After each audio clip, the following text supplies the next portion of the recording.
What is up? We're back. Hello. Another episode of Glutton for Liberty. Yes, sir. Probably your favorite podcast when you want to learn new stuff, dude. Yeah. You guys come here and you're like, God damn, that was a good podcast. Man, that was the best podcast I've ever heard. Ever. We got another show for you. What did he say? Yeah. It's a damn good show. It's a damn good The Hodge twins. Shout out to them. My favorite blacks. Yeah. The conservative twins. Yeah. So so I do want to say this in the beginning of this one. You're going to see a gap in the episodes if you're watching on YouTube or listening.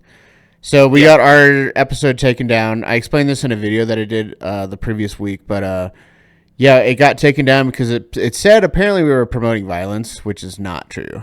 We weren't doing that. Yeah. But it picked up on something, and I'm not sure what it was. Yeah. So YouTube's very, very strict, and apparently we said something YouTube did not like. It could have even been like a simple sentence, taken out of context. But. Yeah, and it's all like AI. I think they use AI to go through that shit now because it's just too hard to get they do humans use AI to do it. a lot now. Yeah. Yes. I actually watched a video on that. YouTube uses AI a lot within their algorithms now. Yeah. And what you can and can't say. So it picked up on something, but I'm in the process of editing it. I edited like the first 30, 40 minutes, something like that. So I'll put it back up. It was a pretty long pod. It was like 2.5 hours, wasn't it? Yeah, it was like 2 hours. Yeah, so there's a lot of editing out of that. Yeah. And we say a lot of bad words. We do. That makes it harder to edit. And the AI is, of course, going to take it out of context. Oh, for sure. Yeah. Now, the humans are probably not much better, but still. Sure. Yeah. So, yeah, there'll be a gap. So that'll be... See, that last podcast will be like from a week or two ago. This one will be current, and then the other one will be, whatever happened. They'll be out of order. But it is available in order on Spotify and Apple Podcasts. Yes. So Apple doesn't check it out over there. They don't. If you want it in order, check that out first. Yeah, if you want it in order, whatever. And then we also upload our solo videos to that as well, so you can get. So it's kind of like it's just a mini podcast basically.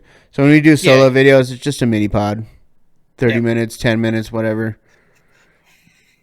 Yep. So yeah. Yep, just want to say that. But yeah, anyways, I'm Dana Duran. This is Glutton for Liberty podcast. Stop, babies! Of course, with Caleb Matisse. Caleb Matisse. Also, Siphon My GooTube on all platforms. Except for Spotify. Just YouTube and X. Siphon My GooTube. Yeah. Not all platforms. 2 platforms, guys. Yeah. 2 platforms. I mean, just Google it, dude. Yep. And funny thing about the name Siphon, we're going to be talking about Canada later on in this episode, and we're going to be the word siphon comes up. Yeah. So I'm excited about that. Yeah. Made for me, dude.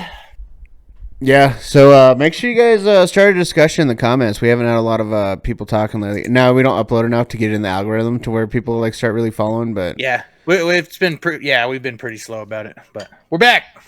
Yeah, we're back. We're still gonna pace again, boys. Yeah, we're not gonna stop, guys. This is gonna be out there. No. So exactly. Yeah. Exactly. So follow us on what is it? Twitter. It's siphon it's Glutton _ Liberty. Yep. Yep. On X. On X. The Instagram. Yep. And that's just Glutton for Liberty, all one word on Instagram. Yep. And then of course here follow his gaming shit. Twitch, YouTube, Siphon My GooTube. Yes. It's going to be good, dude. Yes. There's always stuff coming. If you guys fuck with our person, I know some people don't, but we're just normal dudes giving you fucking shit that's going around in the world. As much content as we can, Interesting shit comes out, we're going to talk about it, god damn it. Oh, sons of bitches. But, yeah, we're excited about this one. We got a lot happened this week. Of course, you guys heard maybe about Australia. Probably heard some things about Canada. Canada. Things in the U.S. As always. There's always something in the U.S., but we got some other things around the globe going on. So we're going to talk about those as well. Always some bullshit going on in the U.S. Yes. Always bullshit in the U.S. Yeah. We're the epicenter of bullshit. We are. The world just kind of follows. They're like, we haven't had enough bullshit. And then Australia is going to kind of take the mantle tonight for that one. Dude, that's the thing about Europeans. Are always like, the U.S. thinks the world revolves around them, and it's like, it kind of does. Now, I'm not trying to be cocky just because I live here and, like, I'm a proud American and I'm a patriot and I love my country, but the world does follow what we do. Global politics do shift depending on what we do. Yep. And what's scary about that, too, is, like, it revolves around us with the bad shit and the good shit. Yeah. But even the bad shit, like, you see how it's in the what is it? What's Trump call it? The woke mind virus. You see how that spread starting here and spread all over fucking the UK, dude. Oh, dude, the UK is like basically lost. Oh, for sure. They don't even have a country anymore. Which the episode before, check out on Spotify. We talk about that quite a bit, actually. Yeah. So go check that one out, guys. Yeah. So what do we have first, dude? All right. So first, we're gonna go to a murder. There was a murder. I don't know if you guys the game Nick Reiner rings a bell to anybody. Son of Rob Reiner. Oh, excuse me, Rob Reiner. Excuse me. Get the right screen on. We got to talk about this dude, by the way, too. I'm gonna have to add him here. There's a new guy running for governor in Florida, but yeah, let's do this one first. We'll just run through this. Yeah. This one's not very... Yeah, if you want to take this one, dude. Yeah, I'll read it. So Nick Reiner charged with murdering parents Rob and Michelle Reiner. So Rob Reiner, he was an actor, director, and I think he was in like Turner Classic Movies. Like if you grew up in the 90s, I think he was like see, I don't know too much about Rob Reiner, but I know the name and I know the face. So I feel like maybe I should pull up his face after we read this. Yeah, and that way people can actually like get a picture in the head of who he is. He's just some old fat guy who's like he hated Trump. He's like very like TDS oriented. He died of he basically had terminal Trump derangement syndrome. Right. But yeah, anyways, so in Los Angeles, authorities said Nick Reiner will be charged with 2 counts of first-degree murder with a knife after his parents were found dead in their Brentwood home on Sunday, December 14th, and he remains in jail without bail. I guess he slit their throats. Which is crazy. I heard they got stabbed, but as like more came out, yeah, he slit them up. Yeah. Slice and dice. Probably slice and dice. Right? Probably. Yeah, he did a slice and then a fucking... Yeah, he was fruit. He went Fruit Ninja on his parents. Remember that one? That's a callback. Fruit Ninja? Dude. Yeah. Classic. Multiple sources say Rob and Nick had a very loud argument at a party hosted by Conan O'Brien. What? Conan O'Brien was there? Wow. Oh shit! I love Conan O'Brien. I love Conan O'Brien as well. He's funny. He's I think he's like kind of like not like super woke. I mean, he's got to be a little bit woke because he lives in L.A. Well, when it comes to talk shows, he's actually funny. He's my favorite talk show host out there, and he's also got all his side shit. And he's not the gaming thing. He's based, but he's very he's center left. I think he's center left. Yeah, I think he's just moderate. I think he just stays out of it. Yeah, you know I mean, he doesn't use his platform to try and spread messages, which I respect. I actually appreciate millionaires like staying the fuck out of it because they don't live the life that we live, so they don't actually understand like what's actually going on. They don't get it, dude. Exactly. They can't tell me that they do either. It's just like Ricky Gervais. I think it was at the Golden Globes or something, 2020. When he called out all the Epstein friends? He called out all of Hollywood. You know, and only he did it like 5 times. He was invited like 5 times, I think. But 2020, he was just like, I don't care anymore. He's like, fuck you guys. Yeah. You guys don't need to. You guys come up here, get your award. Don't talk about politics. Like, thank your God and fuck off. Yeah, that's right. Yeah. But I think Conan O'Brien, he's kind of saying he doesn't get into that shit, which is good. He's a bro. Yeah, I prefer you not to say anything. But yeah, they got in an argument at Conan O'Brien's party the night before with witnesses describing Nick acting erratically amid his struggles with addiction and homelessness. They let his son, he's rich, and they let him be homeless? Yeah, right?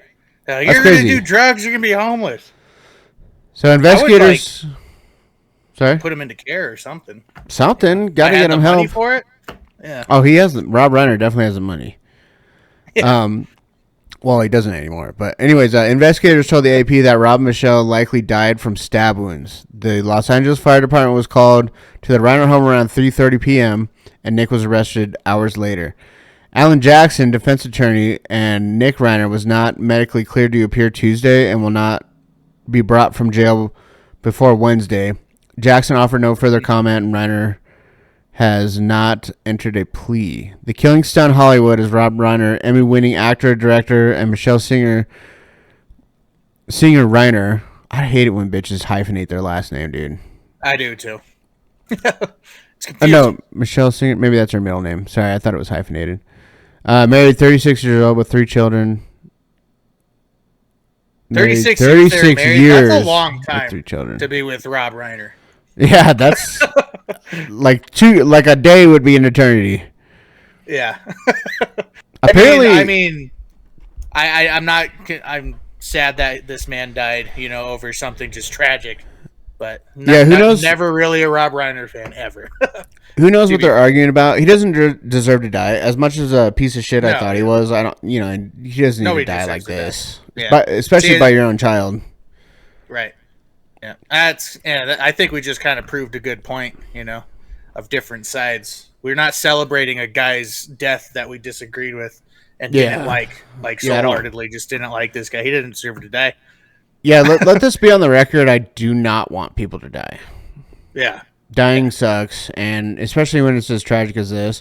Now, Rob Reiner was very lefty, so he was very pro-choice. So it's very... I'm just going to put this out here. It's probably in bad taste, but I'm going to do it anyways. It's actually pretty ironic that he is pro-choice, but yet he died by his own child's hand. How old is this kid? 40-something years old? Nick? Yeah, he probably should have been more pro-choice like 40 years ago. Yeah.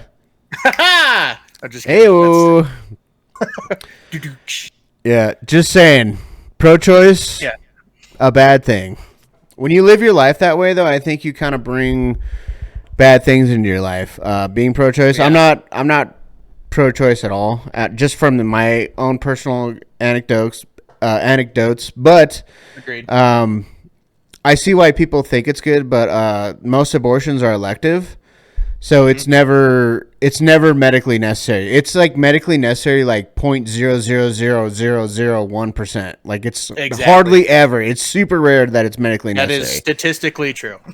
Yeah, and man, even like the whole grape and incest aspect of it is also super rare. So it's in the that's also another bad argument. Actually, I think it's 98%. You guys can quote me on this. Look it up for yourselves. It's something like 95 to 98% of abortions are elective. So bad argument to have. It's like, oh, I couldn't close my legs, and now I am having a baby, and I don't personally want a baby. That is the 98%. Yeah, just based out of 99.9%. Based out of inconvenience, you're going to get rid of your kid? That's crazy. That's stupid. That's a good way to put it. Based out of inconvenience. I do want to point out another name here, which just shows like how Clinton? The people that Rob Reiner affiliates with. We all know about Bill Clinton, right? We all know about Bill Clinton. I don't know Kathy Bates, that rings a bell. I can't put a face to it. But she's a reporter, I think. Bill Clinton, the Clintons in general, awful people. Awful. Yeah, if you're associated with them, you're going to die. Yeah, if you get a tribute from Bill Clinton, you were probably a piece of shit. Rest Rob Reiner's soul, of course. It's not good that... I'm sorry you died over this. Yeah, it's bad. I want to... let's... You raised a terrible child and he killed you. Yeah, I want to emphasize that we do not want people to come to a very dramatic and like tragic demise. However... Right. You kind of reap what you sow, I guess. Yep. There's no promotion of violence here. We think this is wrong and it's sick. That's a sick man that killed his father and his mother. That is a sick human being. Yeah, it's gross. I don't know how you could kill your birth parents. As much as I have issues with them, I would never do that. That's stupid. Not at all. It's terrible. It's so bad. It's no bueno. Nobody likey. No. But so that happened this week. Is fairly new. Rest in pepperonis. Yeah. Rip to the Schneiders or Reiners, excuse me. Reiners. Schneiders. Schneider Reiners. We got some other tragic news that happened in Australia, of all places. where would you think that gun violence wouldn't happen because of all these gun laws? Because gun laws work so well. Where do you think a fucking mass shooting happened? Yeah. You can't defend yourself. Yeah. And you talk about mass shootings in America. This just kind of proves like even our lax gun laws in certain states and strict gun laws, which is actually pretty new because it was like the 70s that Australia, I think, banned guns for citizens or something like that. Yeah, I think it was in the 80s. But they didn't ban them totally. You can still own guns. So you can have, you have to apply for a permit to have a gun. And yeah, it's usually used for hunting. So you can have like shotguns, bolt actions. Now this guy had one of the shooters, one of them had a shotgun. And then the other guy had a straight pull, bolt action. So instead of having to do this and then pull it back and then push it forward and then go down again, he actually had a straight pull. So you just pull it back and then he was like shooting him so fast. He could shoot it quicker. Yeah, that makes sense. So, yeah, let's see what happened. Another tragic moment this past week. I don't think it shows anything super bad. There's a heroic detective reportedly killed the Bondi Beach terrorist with a once-in-a-lifetime shot. Jaw-dropping footage shows the brave officer reportedly firing a fatal shot at the older gunman from about 40 meters away. So it was a son and father duo. That's crazy. Yeah, that's the rifle that he's... Yeah. That's how he's getting shots off so fast, because it's straight pull. I wonder if that's the son or the dad right there. That's the son. Behind you like, oh, my fucking dad's dead. What did I get into?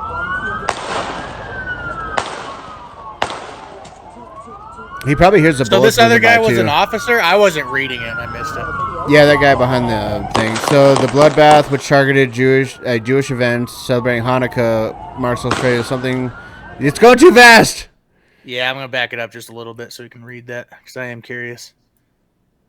The bloodbath, which targeted a Jewish event celebrating Hanukkah, marks Australia's worst mass shooting in 30 years. Wow. The older attacker was shot. Oh, sorry. Go for it, dude. The older attacker was shot by police and then died on scene, while his son Naveed suffered critical injuries but is stable.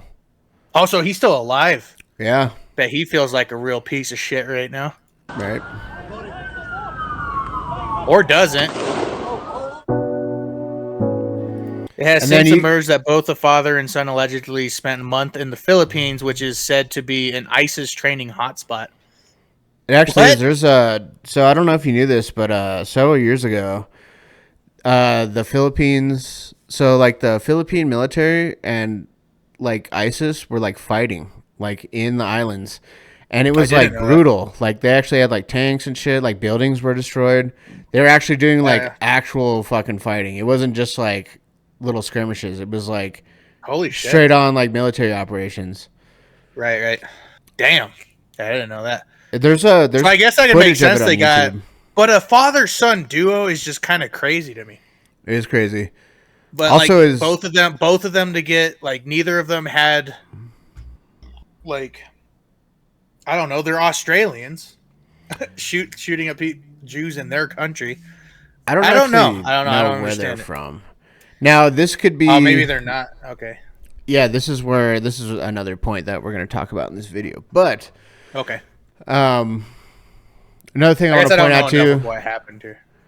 Yeah, another thing I want to point out, too, is the dad had on his belt there. It's basically like a bandolier, but it's a belt, and it's got shotgun shells on it. And he has it loaded. It looks like buckshot, slug, buckshot, slug, buckshot. So he's like actually like trying to... mix, the buckshot will give you a little bit higher hit percentage, and then like the slug will take them out.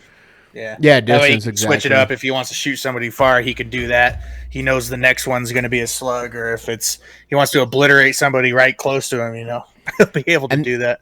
And this actually goes along with a thing that I talk about that I've wondered about mass shootings, like why do they use rifles? Well, in America, I guess they use rifles because they're easily accessible, but they're accessible, shotguns do a lot of fucking... Shotguns are actually more accessible because they're so cheap. Shotguns are cheap. Yeah, shotguns are cheap as shit here. Yeah.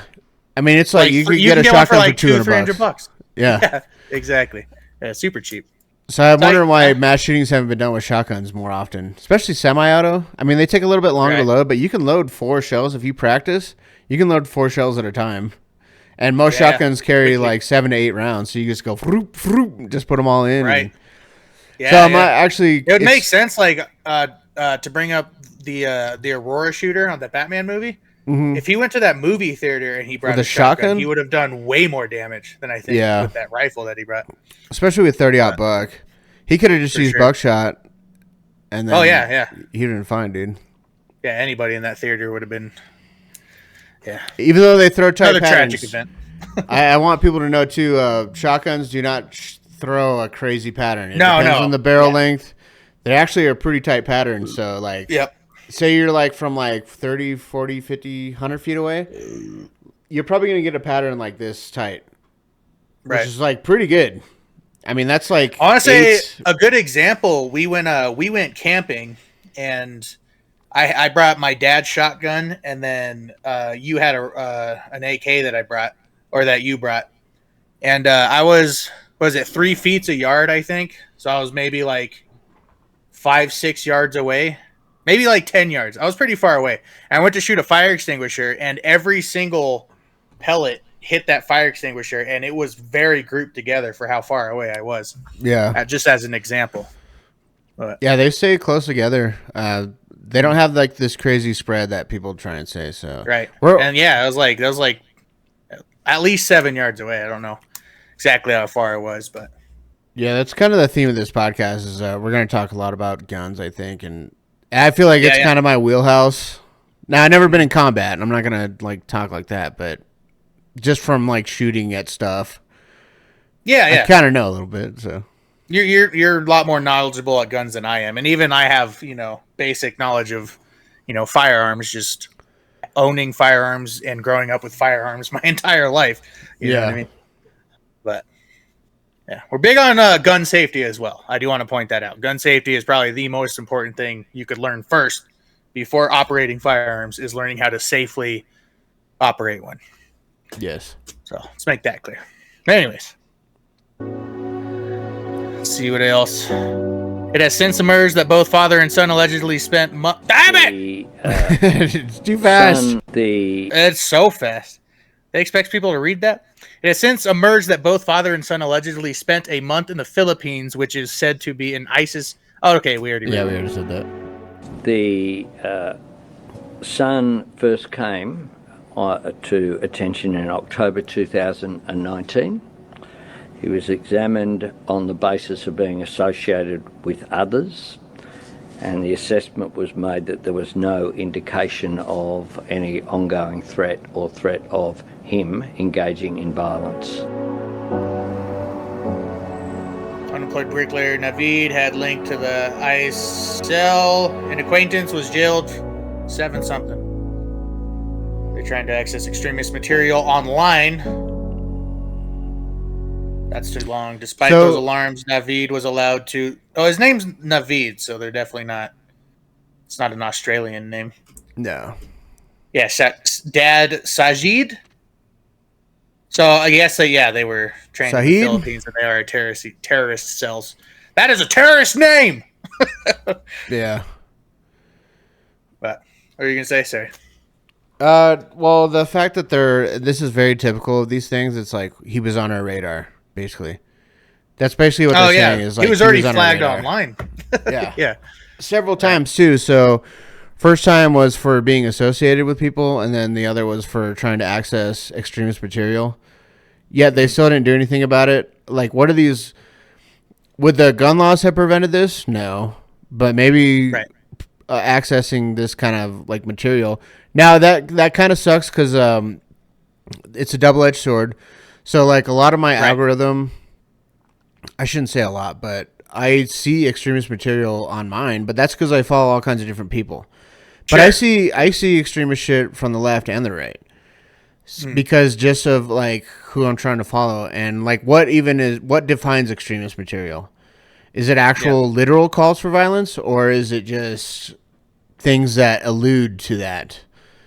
That's You true. know, I so guess you it's- could make that case, like if over here in the U.S., if somebody was like looking up extreme shit, maybe it's like more of not because they're actually going to do something, but maybe they're like researching or they're just interested in it and like how people get into that or something. And then if you were to like arrest this person for being extreme and terroristic, then that would be Right. like breaking some rights. You know what I mean?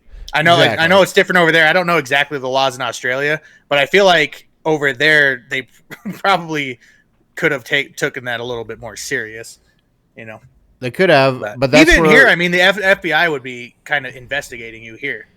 well, that's You where know, you if get it- into the gray area of like is it too preemptive, right? Because I could see you could point, have an yeah. argument for like, well, they're just infringing on my right to free information or whatever. Sure. Like yeah. I'm just watching stuff. That's why I sometimes I worry about that. What I do here because I want to know what people are thinking. It's Yeah, not yeah. that I'm like into it, but yes, I do follow Yeah. pages that are. I wouldn't say they're extremists, but they have some extreme views that I don't hold the same. I don't Right. hold the same view as them, but I just want to see But you what still they're want to saying. know about it. Yeah, you want to know what they're thinking.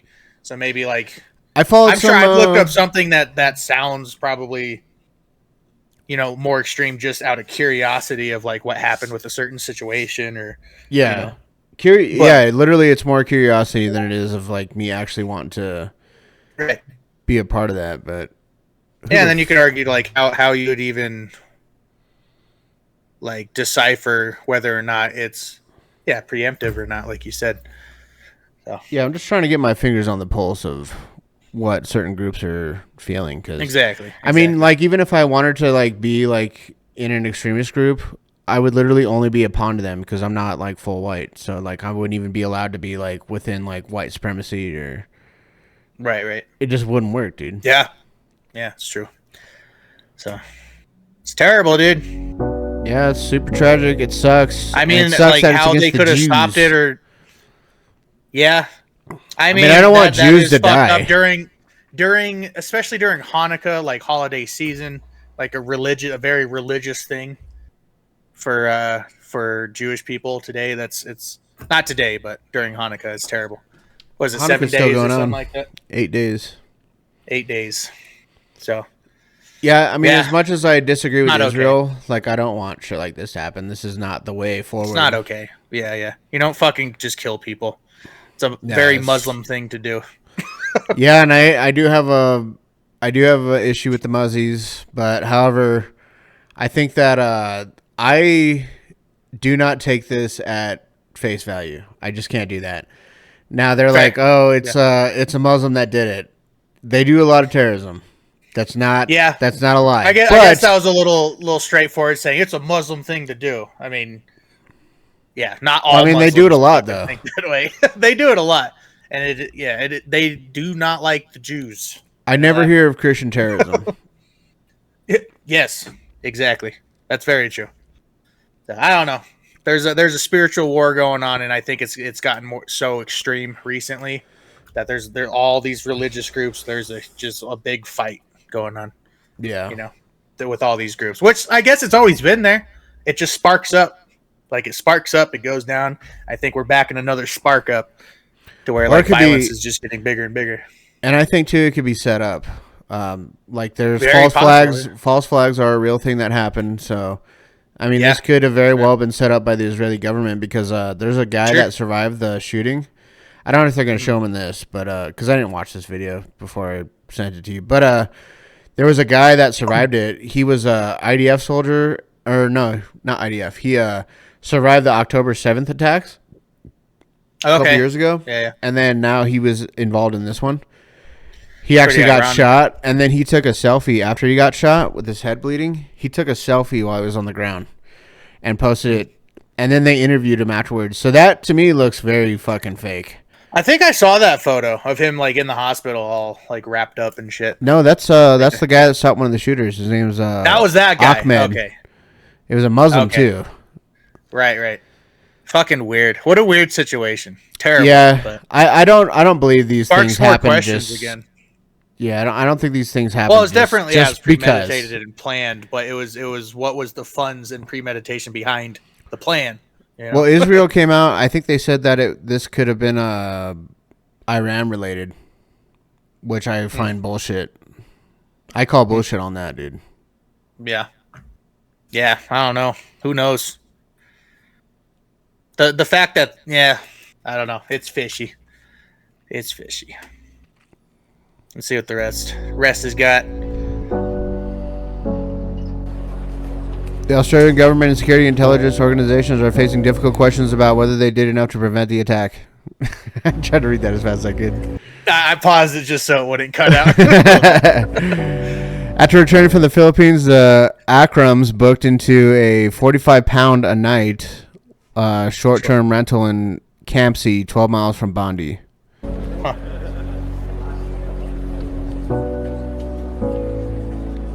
On Sunday afternoon, Naveed phoned his mom, Verena, Saeed's wife, to calmly tell her they were heading for dinner after a fun day of water sports. They're trying to humanize. Oh, them, dude! Imagine what the fucking mom's feeling right now. Imagine what the wife's feeling. She's probably like, "Inshallah, inshallah, it will be done." That's probably all she's thinking, dude. True. Yeah. True. Crazy. It's a nice memorial they got there, though. Soon after the call ended at 5:15 p.m., they left in a silver Hyundai and drove 30 minutes to Bondi.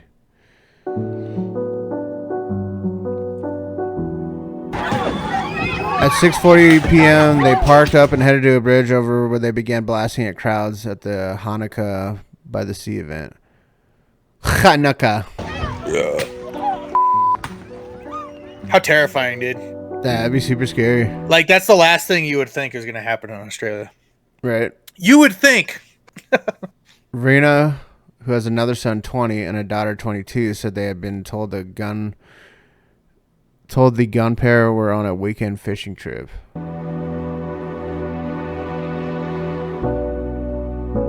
Apparently not. They're on a fishing trip to fish out some Jews, I guess. Yeah, exactly. There was actually we probably won't cover it that much because I didn't actually pull up anything on it because it's kind of still. So there, you see that video thing in it says Brown University. You don't have to click on it, but so there was a mass shooting here in America, and it was at a college, and the shooter is still at large, and I think he killed, I don't know, like 2 people, and then like 9 other people are injured. Yeah. Jesus. So yeah. Yeah, people are shitty. They're shitty people, dude. Everywhere. Shitty. Everywhere on the planet, there's going to be shootings. It's just going to happen. Criminals gain guns through any means. Well, there's like so many suicide bombings in the Middle East, but nobody's ever like, we need to ban bombs. Yeah, no. Yeah, it's going to happen, guys. It's just going to happen. Yeah. There's measures you can take to prevent it, but there's not. Being armed is a good way to. There's not specific laws that you can actually prevent this shit. It's just going to happen. Bad people do bad shit all around the world all the time. It's how it is. But we got this. Australian Prime Minister Albanese proposes tougher national gun laws after mass shooting in Sydney. Australian Prime Minister Albanese proposed... Oh, that repeats itself. Gun laws after gunmen killed 15 people in a mass shooting at a Jewish festival in Sydney. Prime Minister Albanese plans to present the reforms at a national cabinet meeting with state premiers this afternoon. He stated the stricter gun laws should include a limit of number of firearms one person can own. Jeez. See, I don't think that's going to help at all. Albanese emphasized that the need to address anti-Semitism, calling it a scourge that must be eradicated together. Yeah. So this is where I have problems with what they're saying right here.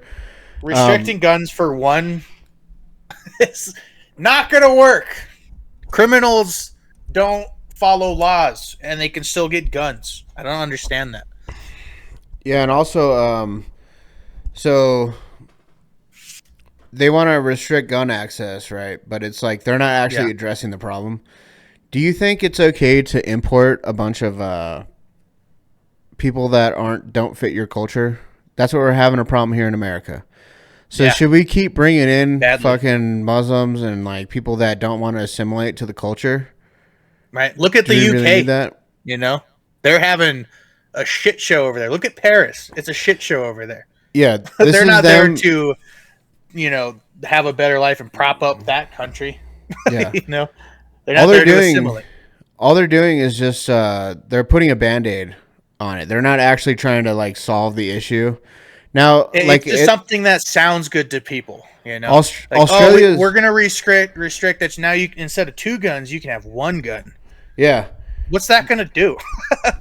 Exactly. Nothing. Not fucking shit, dude. So they're not. If anything, that's disarming your law-abiding citizens.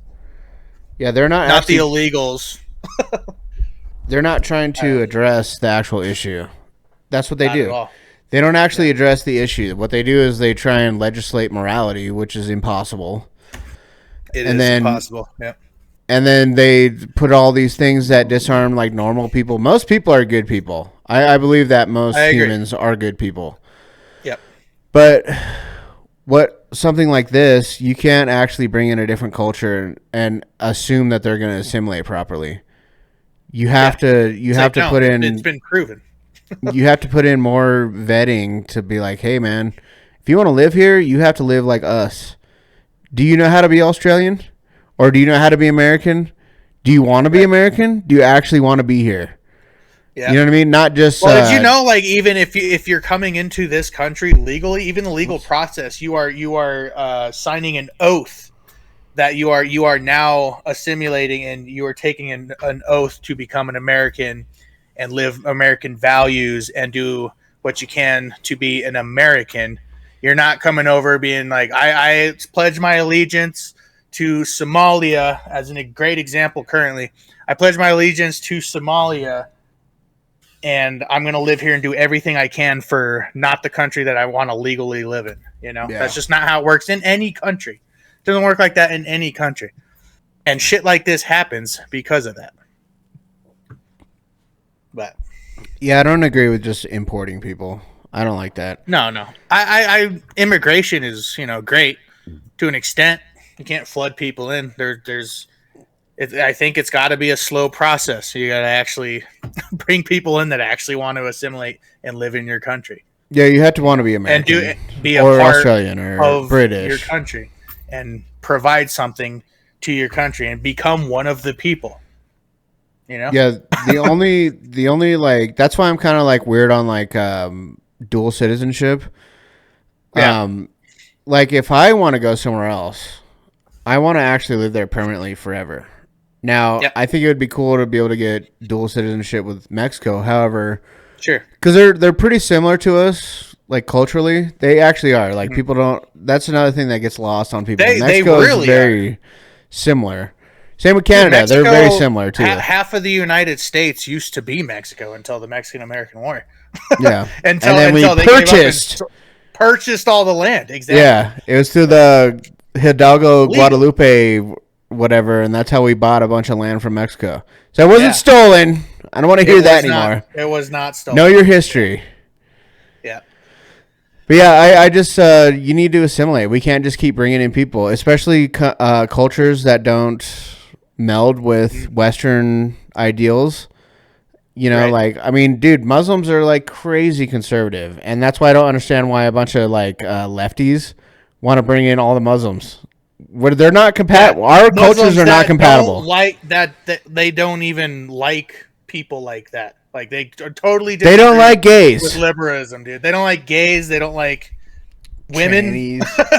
Well, it's not like they don't like women. They don't believe in like how the Western world thinks about how you should live. It's complete opposite. It's complete opposite of us. And that doesn't work if you flood in so many people that have a completely different mindset of what your country is. It's going to cause mad problems, which it has. I don't realize how some people can't see that. There's so many problems.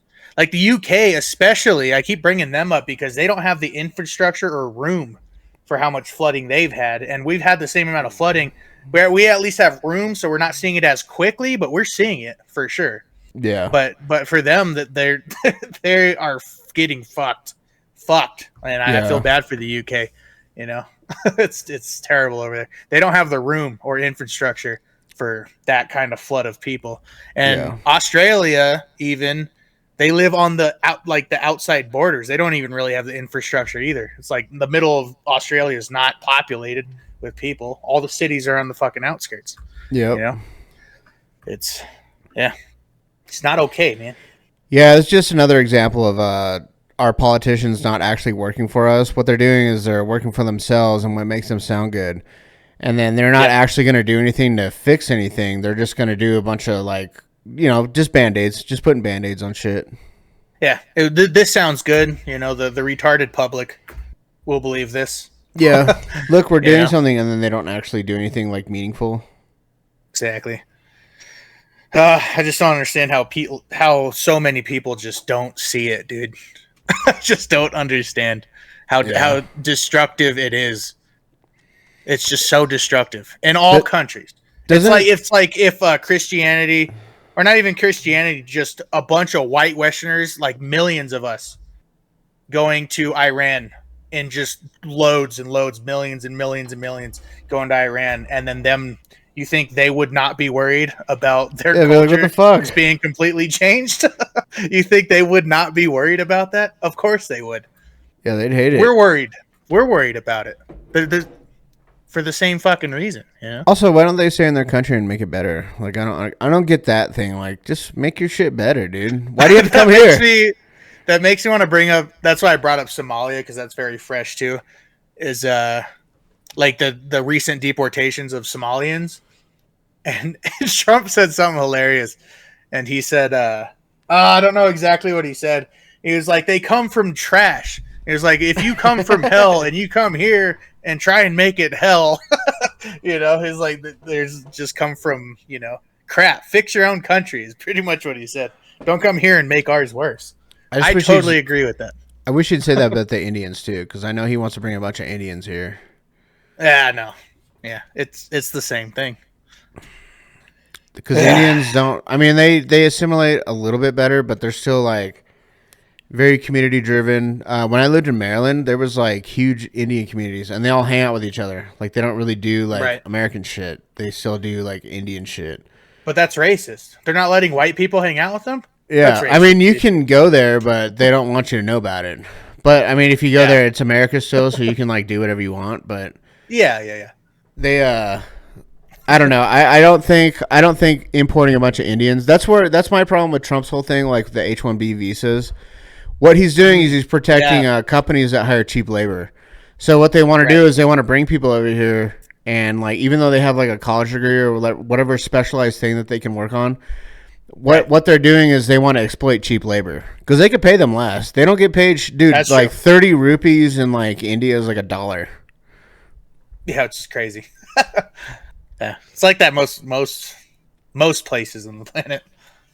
Yeah, it's kind of crazy how much the dollar still has power, which is, dude. There was a point there. I was actually scared. I was like, we're gonna fucking lose the dollar. We're gonna lose fucking currency power. That's what BRICS is. You know? BRICS is trying to fight against the American dollar. Yeah. And which is still possible, but I think it's possible. Our dollar is not worth as much as the euro, which is crazy. Even though we spend so much money on NATO, which is mostly European countries, but yet the fucking euro is worth more than our shit. Right. Not by much, but it's still worth more. I think 50 euros is $50 is wait, 50 euros is $70 or something like that. Yeah, it's 25 cents on the dollar. Yeah. So which is pretty significant if you think about it, compared to what it used to be, at least. It used to be, I mean, the U.S. dollar was the thing to have. If you got American cash, you're good. Mm. That's why most third world countries, it still is. People want the dollar. They want the dollar. But if you go with the euro, it's kind of crazy that that's a little bit more now. My stepdad, because he went to Italy and shit. He told me that people love American tourists specifically because we spend fucking money. We like Americans, like no matter where we go, like our whole culture is spending fucking money, dude. Like, there's just something about being American. Spending, spending and an abundance. Mm-hmm. So they know when they see Americans, they're like, "This motherfucker." We are the biggest consumers on the planet. We buy things, just everything, absolutely everything. Like we are just the biggest. From every country, we buy. Yeah, we want your stuff. We want our stuff. If you making it, we're gonna buy it. Yeah. So that's if you why make it something cool, they want to sell shit to us. Like even it's not even just consuming like physical product. It's consuming like visual product too. Like content creators, their biggest viewers are Americans. Their biggest like audience. Their biggest audience, like people in the UK or Australia or whatever. They always say like, into my American friends, blah blah blah, and I'm like, yeah, they have to say that because we're probably at least 60-70% of their viewership. Right. You know, we just consume. We're consumers. We're gluttons. Yeah, we're gluttons. Liberty. Yeah. And everything. I found this website. I can't remember his name. I think his name is like Ivan something, but it's a guy that sells like Russian military equipment. So like lasers and shit, like you can get actual like high powered lasers, which it's actually legal for U.S. manufacturers to sell like legit high powered infrared lasers to Americans. But you can get it from Russia. You can buy and them China. off Temu. Yeah, you can buy them off Temu, Wish.com. Well, I bought a high-powered laser off Wish when Wish was still a thing before Temu came around. Oh, yeah, Wish. I forgot about Wish. Dude, yeah, I bought a laser that shot, I think it said like 7 miles or something like Holy that. Shit. Was the distance. Dude, and I would shoot it and like you could see the straight line like in the dark forever. It looked like. In the sky, I was like, look, I'm pointing at every star. Yeah. Like it wasn't reaching that far, but visually you could see exactly what star I would point at. Right. It was insane. Insane, dude. Yeah, we're not allowed to have that stuff. Yeah, but it's still easily accessible. It is. It's crazy. I don't know how they do it. Yep. I definitely want to get a. I don't either. I actually have a Russian infrared laser on one of my rifles because it was cheap. It's $200. Yeah, right. But it's like that's fucking cool. regular power. In Russia, they make good stuff, dude. Like as much bad rap as they get, they still make high quality. I mean, they made the AK-47, dude. They have to be doing pretty well, and they have the most reliable fucking gun ever made, dude. Yeah, that thing you could throw in dirt and fucking just fuck that thing up, and it'll shoot just fine. Yeah, AKs are awesome. AKs are definitely sweet. One of my favorite weapons. It's so cool, dude. Is there a certain specific time in this video that you wanted to watch? Yeah, I was hoping that it would actually give you the timestamp. I didn't even think about that when I sent this to you. So it's actually that marker that you're at. I think it's the next one. This bit. Yeah, right I think it's that big chunk, but it's actually a little bit into that. So we can go over it. We're going to go over some gun stats and what Nick says. Okay. I do got a Tiki's. No, yeah, do it. I'll just start it from the start, and then I'm going to go to the restroom real quick. Full screen it. Share my same views on that. So he's the exception to the everyone's a racist. Well, everybody's a little bit racist. You're right. So maybe everybody. The difference is you're attacking my father. You know, he could get fired from his job. I'm not attacking your father. You are. Everybody is a little bit racist. That's actually fact. I have no knowledge about him at all. Well, then let's leave him out of it. Well, I wouldn't even say racist. I think he's just saying that in jest. You put that story into the public domain. Everyone's a little prejudiced. I'm How about that? reminding That sounds a little better. Of what you told everybody, millions of people, about your father. If you now want to retract it, fine. If you want to say it was a joke, which is what your position was earlier, fine. But I'm allowed to put to you things you've said publicly. That's not unfair. That's not me targeting your father. You put that story about him out You know what you're doing. You know what you're doing. I'm asking you about a pretty shocking anecdote, which to me looked like you were saying your father made decisions about where you as a family would eat based on skin color of people who worked at these places. If you say, or use them, if you say that is not what you meant, that's fine. You can respond any way you like. The idea I can't ask you about it without you saying I'm attacking your father is ridiculous. Well, you are, and you know what you're doing. And there's a political culture in America where if you have the wrong views, you get fired from your job. And my father has a job. And if you go on here and say you charge him with racism or something, and I'm put in a position where I don't look like I'm sticking to my guns if I don't say my father's a racist, you're putting him in jeopardy. And he's not here to defend himself or explain his views. And it's very low. And I think you know exactly what you're doing. And people can see what you're doing. I'll defend my view. What's that? That was a great response by Nick, because for sure. Piers Morgan's like trying to say like, well, is your father's a racist? Or whatever you say is racist, and he's like, no, he's not here to defend himself. He has different views from me. And Piers Morgan's like, well, you said it on your show. He's like, yeah, on my show I said it, but you're trying to attack him right now, and let's not bring him into it. Back. Yeah. And they even said throughout the interview. I don't know if you watched the entire interview, but I watched this entire interview, and Piers Morgan even said in the very beginning, like, I'm not trying to trap you or attack you, and blah blah blah. And even at the end, they said, I didn't feel trapped or ambush. Yeah, and it's exactly what Piers Morgan does pretty much the whole time. Is trying to ambush them. Piers Morgan it's very like a mellow ambush, but I don't. Yeah, sometimes I like Piers Morgan, and then sometimes I don't like him just for reasons like this. I don't agree with everything that Nick Fuentes says, but I hated Piers Morgan for years because he was very lefty, dude. And he's some British faggot, like coming over here talking about American politics. Worry about your own country. Your country is fucked. Exactly. But you're worried about our shit? Yeah, and he's such a tabloid reporter. Like he has key talking points that he has to put out there just to get viewership, on his show.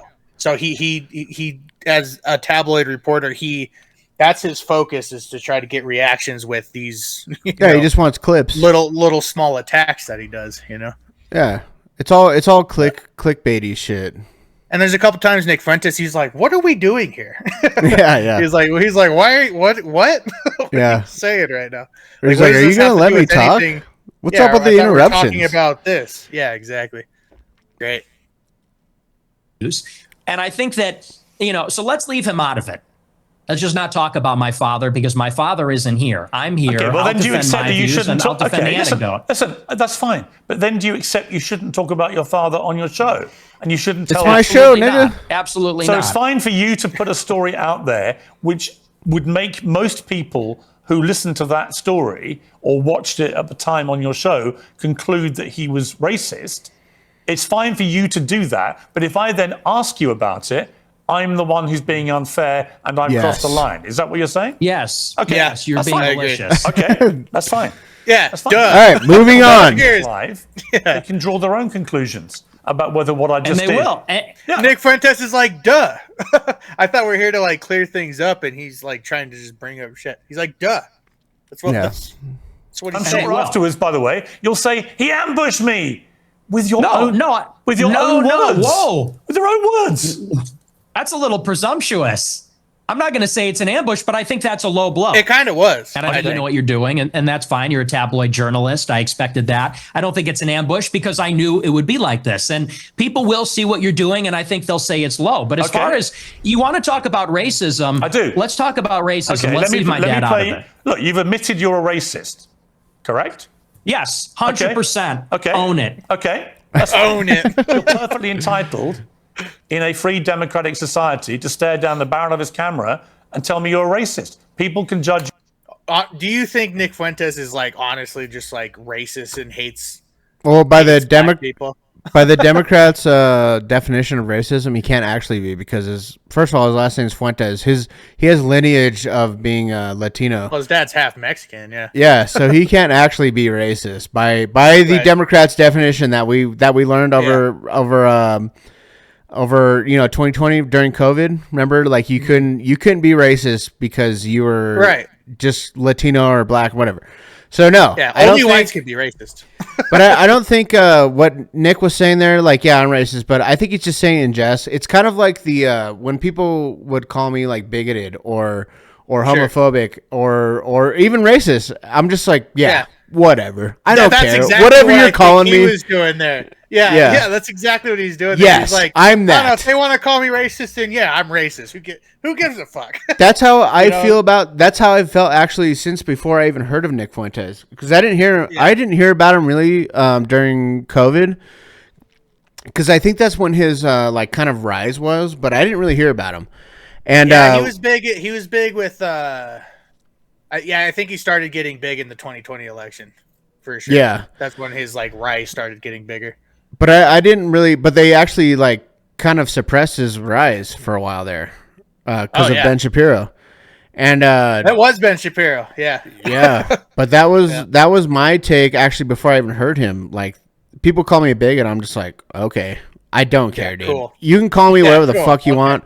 I have these things. I don't think that drag queens should be talking to our children. I don't think that we should be cutting kids' dicks off because you think that they think because of what you're actually doing, you're trying to promote that kind of shit to them.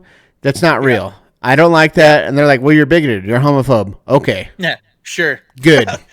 Yeah, whatever you want. Keep calling me that, dude. I do not care. But they're like, I got called a Nazi by this one white dude. A white dude called me a Nazi. I'm like, you're fucking white, dude. I'm mixed. Yeah. You're actually a Nazi. You're on my stolen land, dude. Yeah, you fucking blue-eyed bitch. Yeah, he has blue eyes. And he was oh shit. You good. He was like saying like he was calling me a Nazi, and this is like some white dude. His name's Otis. I'll say his first name. I won't say like the rest of his name, Otis. but he's calling me a Nazi. It's like, you're the white motherfucker on my stolen land, by the way. Get the fuck off my land, bitch. But I only use those things like I'll use my like lineage to my advantage with lefties. I think I explained this in the last podcast. Yeah, you did. But it's like, dude, I'll only use that to my advantage. Back, like, look how ridiculous this sounds. Yeah, this is a stupid argument, idiot. Yeah. Yeah, and they get all confused, and he's like, "This is your whole argument. You can't even call me anything. Yeah, you're on my stolen land, and you're trying to call me a bigot. Get the fuck off my land, you bitch." Yeah, it's so good, so good. I'm literally Native American. My mom has a card, like she has an ID from her tribe because we're so fucking Indian. Yeah, I'm not even that Native American, and I was made to go to. Also, I say Indian. They don't like that. I'm like, that's what we call ourselves. What are you talking about? Yeah. God damn it. I love it. I love arguing with lefties. I'm like, dude, I love being of a most of the mixed time they lineage. Have nothing to back it. Yeah. Especially being mixed lineage, you bringing up mixed lineage, and they're like, oh shit, that's the whole talking point. Then they lose their entire talking point because they're like, oh, he's not a fully white person. Yeah, so you're right. I am racist against whites like you. Get the fuck out of my country, dude. Exactly. It's so funny. I love it. I love it so much. That's one of my favorite parts about being like kind of, and I'm not like, I look kind of white, but like Mexicans think I'm Mexican, but like black people think I'm white.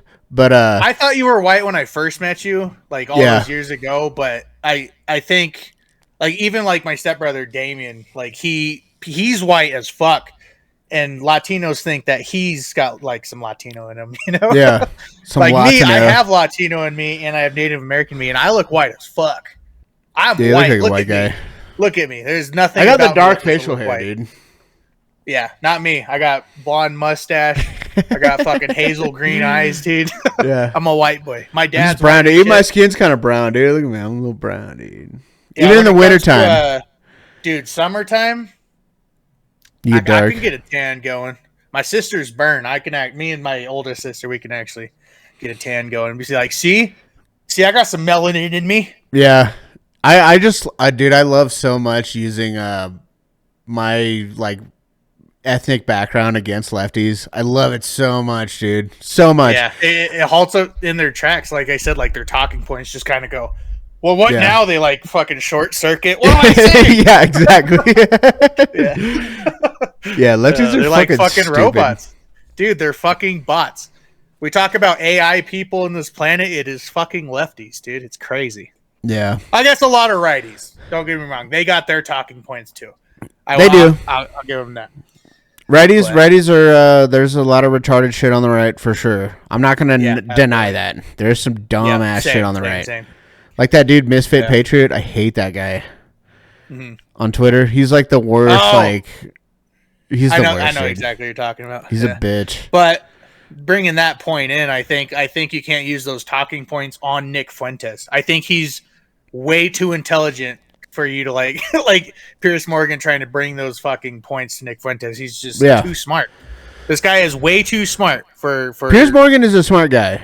He's not a dummy, but I don't hate him. I agree with a lot he says. But I disagree with a lot as well. Well, he's deep in being a leftist too, though, and he's also from England, so he doesn't know what the fuck he's talking about.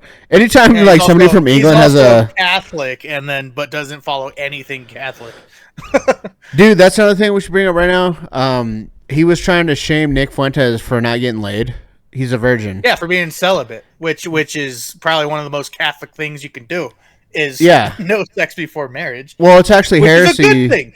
And Steven Crowder went on his show the other day to talk about this interview. Piers Morgan, I saw that. Yeah. Piers and Steven Crowder, and he was like, "Dude, what you're saying is heresy. Like, what do you mean get laid? That's not what you're supposed to do." Also, you're trying Piers to shame Morgan, this guy for the best thing he could be doing for his faith. Yeah, and Piers Morgan is doing the worst thing that you could. So he's basically saying that you have to have sex with a woman just to experience her. That's the only way you can experience a woman if you fuck her. To shame him. That's retarded. He's saying that to shame you can experience women without having sex with them. You should actually have great relationships with women. There's nothing wrong with that. You can experience women, be with them like non-sexually, and like really know how a woman is. But he's like, you gotta fuck them to know who they are. What? That's what you're saying, dude? Yeah, that makes no sense. That's retarded. That's I hate it. Yeah. When he said that, I was like, Morgan's oh my God. He's like, I'm Catholic, but I'm not a devout Catholic. Then you're not Catholic. Yeah, then you're a bitch. That's what I think.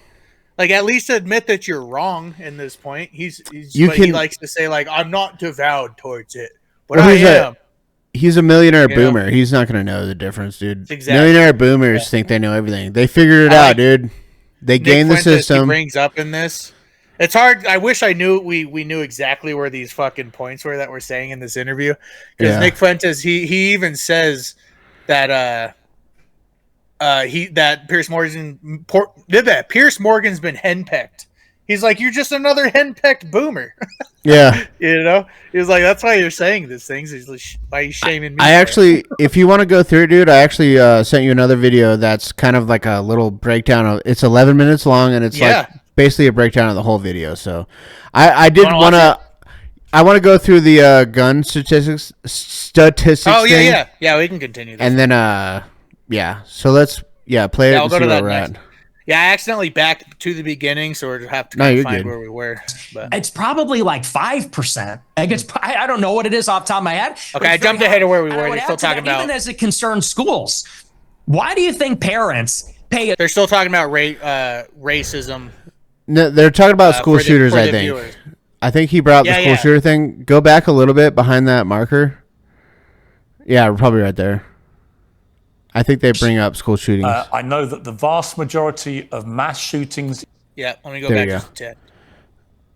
Well, maybe he's looking a little froggy. I'm going to sit down because I'm a good person and get stabbed, mugged, whatever. And by the way, this is a strategy. They call it the friendly stranger. There's a crew of them. They do this in Chicago. I know what stats you brought up, actually. Okay, so... I actually looked this up on ChatGPT, and ChatGPT is like basically a Jewish-controlled opposition. But anyways, I brought up these stats with this program. So it says friendly stranger robbery crews in urban areas. This is usually where it happens. It says in many large U.S. cities, organized robbery crews use friendly or social interaction to disarm victims before robbing them. Law enforcement commonly refers to this as distraction robbery, confidence robbery, or jugging. These crews operate in dense urban cores, downtowns, transit stations, nightlife districts, and tourist areas. So the method, what they do is they initiate friendly conversation or physical proximity, questions, compliments, handshakes, bumps, like fist bumps and shit. Right. Multiple offenders, so it's usually like, it's probably like 2 or more people. And then quick overwhelm, grab valuables, flee. And then who's arrested for this? Police arrest data in cities like Chicago, where Nick Fuentes is from. This is what he actually brought up during the interview, because he lives in Chicago. Chicago, NYC, Philadelphia, D.C., and San Francisco shows these crews are disproportionately young males. Mm-hmm. Arrest demographics shows they are primarily black and Hispanic, relative to population share. This mirrors urban robbery arrest patterns, not isolated anecdotes. So this is actual stat that's kept. Right. So then he talked about mass shootings, right? Right, which is majority white, but I think the whole distinction that Nick Fuentes, and you might have actually the stat here for that, but the distinction that Nick Fuentes and Pierce Morgan is saying, Pierce Morgan saying like, oh, but more mass shootings happen with white people, but the percentage of white people compared to those mass shootings is so minimal compared to all the shootings and murders with a small percentage of a group of people. There's way more shootings in a small percentage. So actually, I don't get what he didn't see into that. I'm going to dispel that myth right here, dude. Yeah. So mass shootings, broad definition is 4+ shot, injured or killed, includes gang violence. Okay. So victim impact by race versus population share. So white, 59% of the U.S. population is white. They do 38 to 40% of mass shootings. Or the share of mass shooting victims, 38 to 40%. Underrepresented. This is a table that I'm looking at right here. Okay. Now, black, 13% of the population, 45 to 50%, heavily overrepresented. Yeah. Hispanic, 19%, 14 to 16% share of mass shooting victims, slightly underrepresented. And then it's Asian. They're like they like hardly ever do that ever. Barely. Asians don't do crimes in America. Rarely. So it says plain English takeaway, video ready. This is because I asked it to like make it easy to read on a video. White Americans are the largest population group, but do not make up the largest share of mass shooting victims under broad definition. Black Americans are disproportionately affected, making up far more mass shooting victims than their population share. This disparity becomes more pronounced when gang-related and criminal multi-victim shootings are included, which many mass shooting discussions exclude. So they do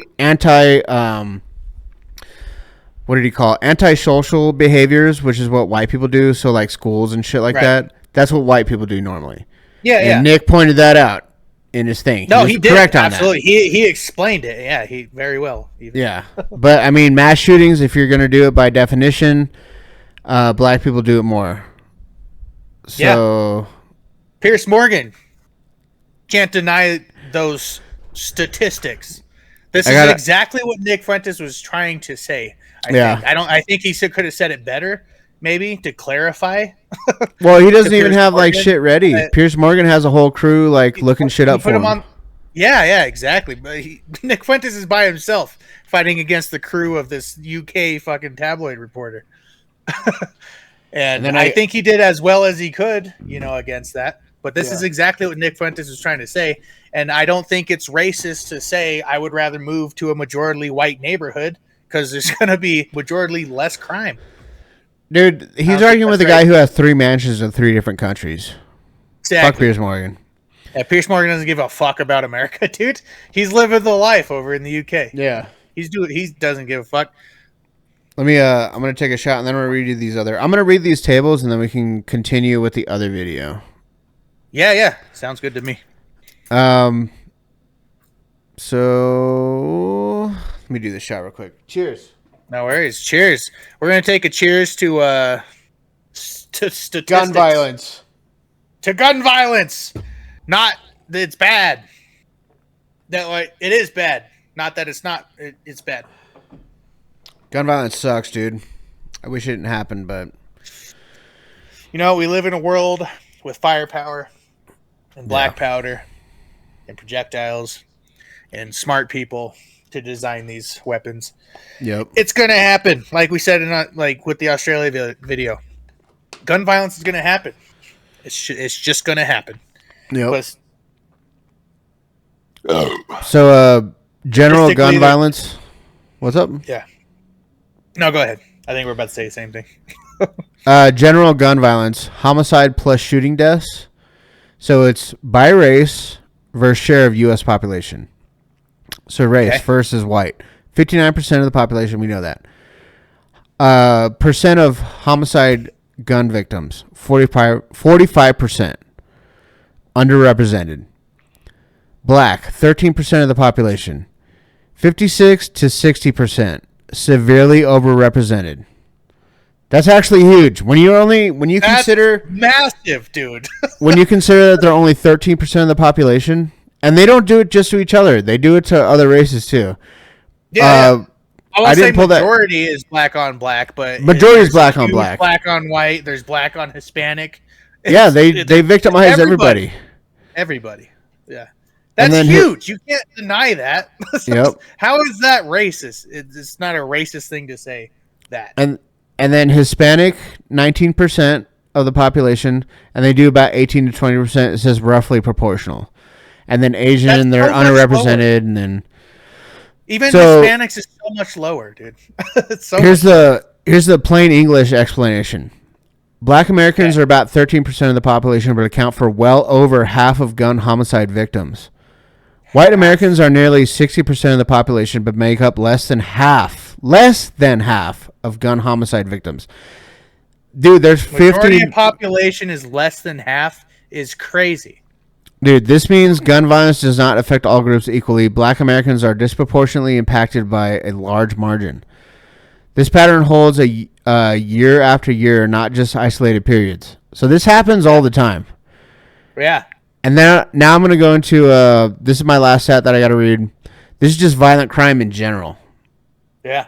And this is not to paint black people in a bad light, because I know plenty of black people. This is really important, though.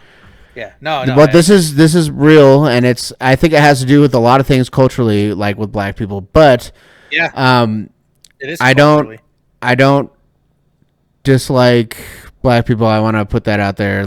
But whatever. I mean, I don't want to live around a bunch of black people either, because of stuff like this. I don't want to move to an inner city majority black neighborhood just based off of statistics. It's just statistically more dangerous. Yeah. And I'm not going to put me or my future family's, lives at stake just statistically. It's just to be nice. Not safe.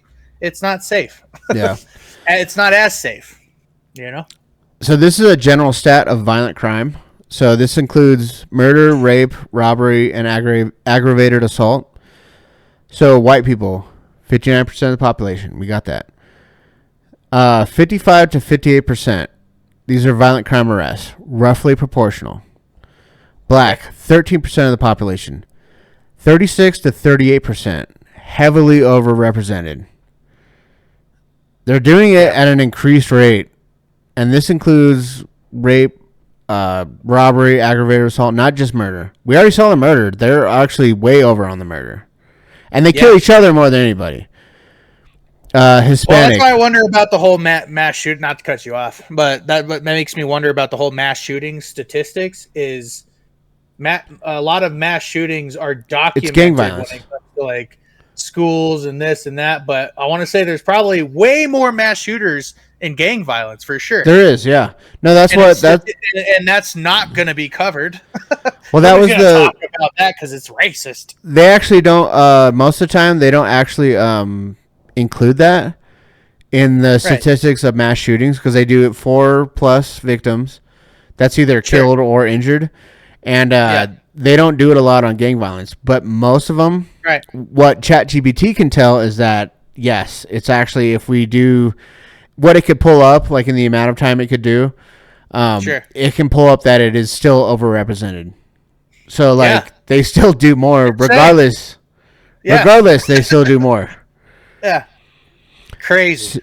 So here's plain English right here. That's what we knew. Yeah. Black Americans are 13% of the population, give or take, but account for roughly 36 to 38% of violent crimes. Clear over representation. White Americans are 59% of the population and about 55 to 58% of arrests. Near proportional, so it's kind of like it's proportionate. Hispanics, close to population share. Asians are significantly underrepresented. They don't really do that shit. These figures are per capita, and this is what they did in the podcast. Piers Morgan didn't want to answer their per capita thing because he couldn't do it. He couldn't do it on the fly.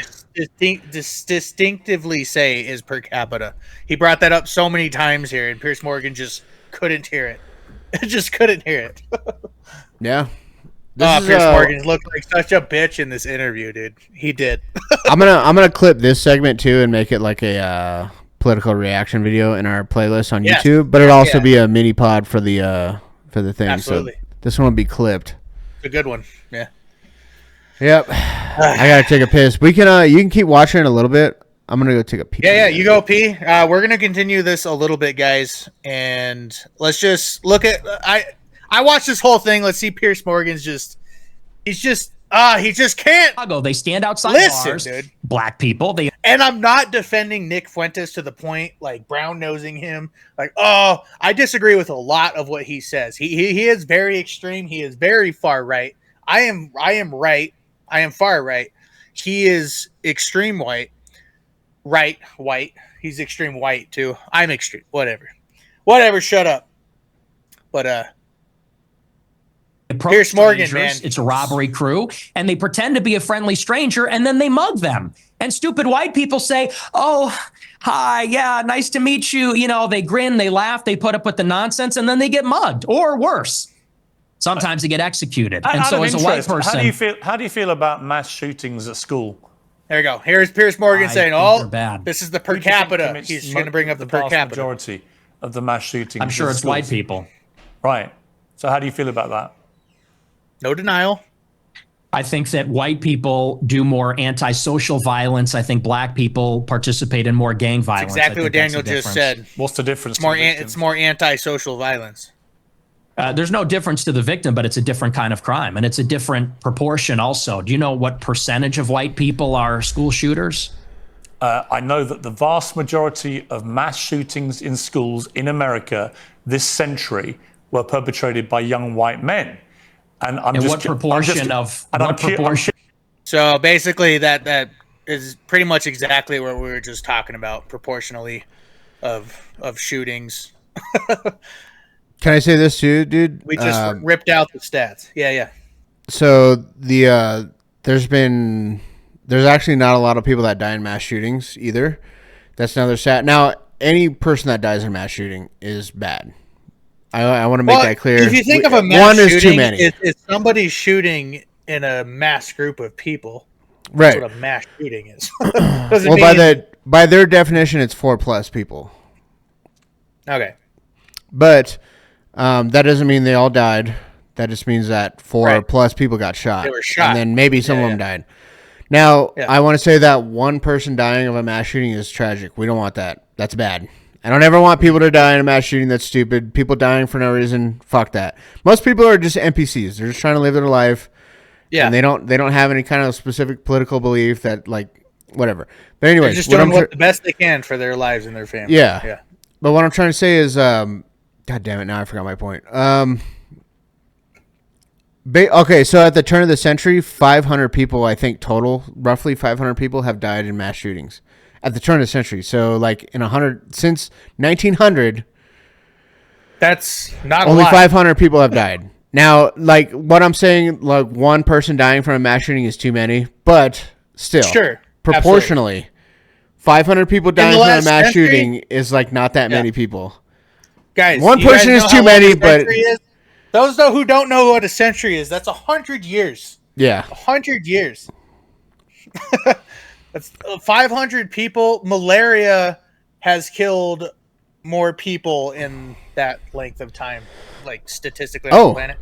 Fun fact, actually, with malaria, this is completely off topic. Malaria has killed half of the amount of living people that has ever existed.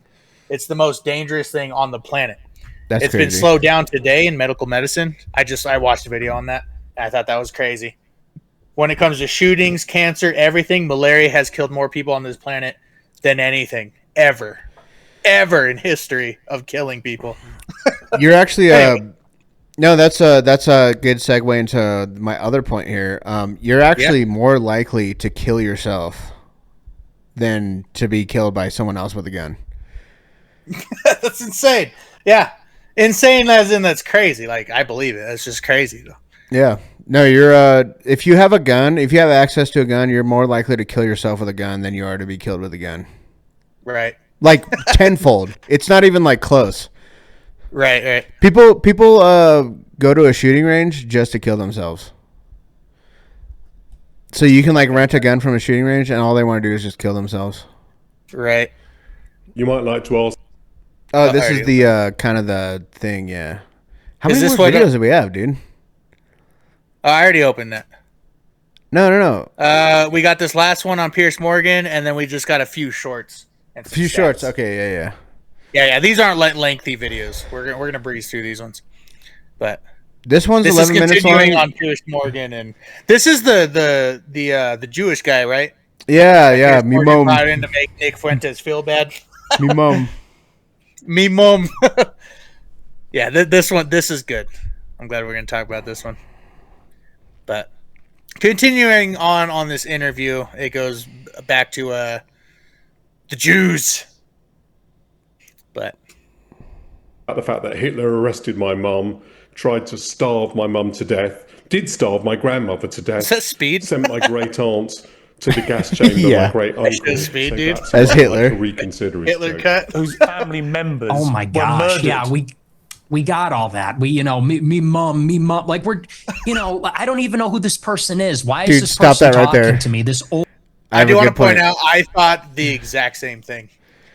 Anyways. Yeah, that's what he's saying here is it's like me mom. He's like, we got that, dude. Okay, we've heard it for 80 fucking years, dude. We get it. Entire life I grew up. I know. We know. We fucking know.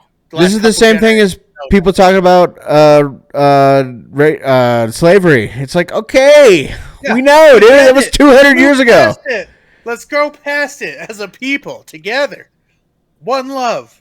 Not Boomer One Love, but together.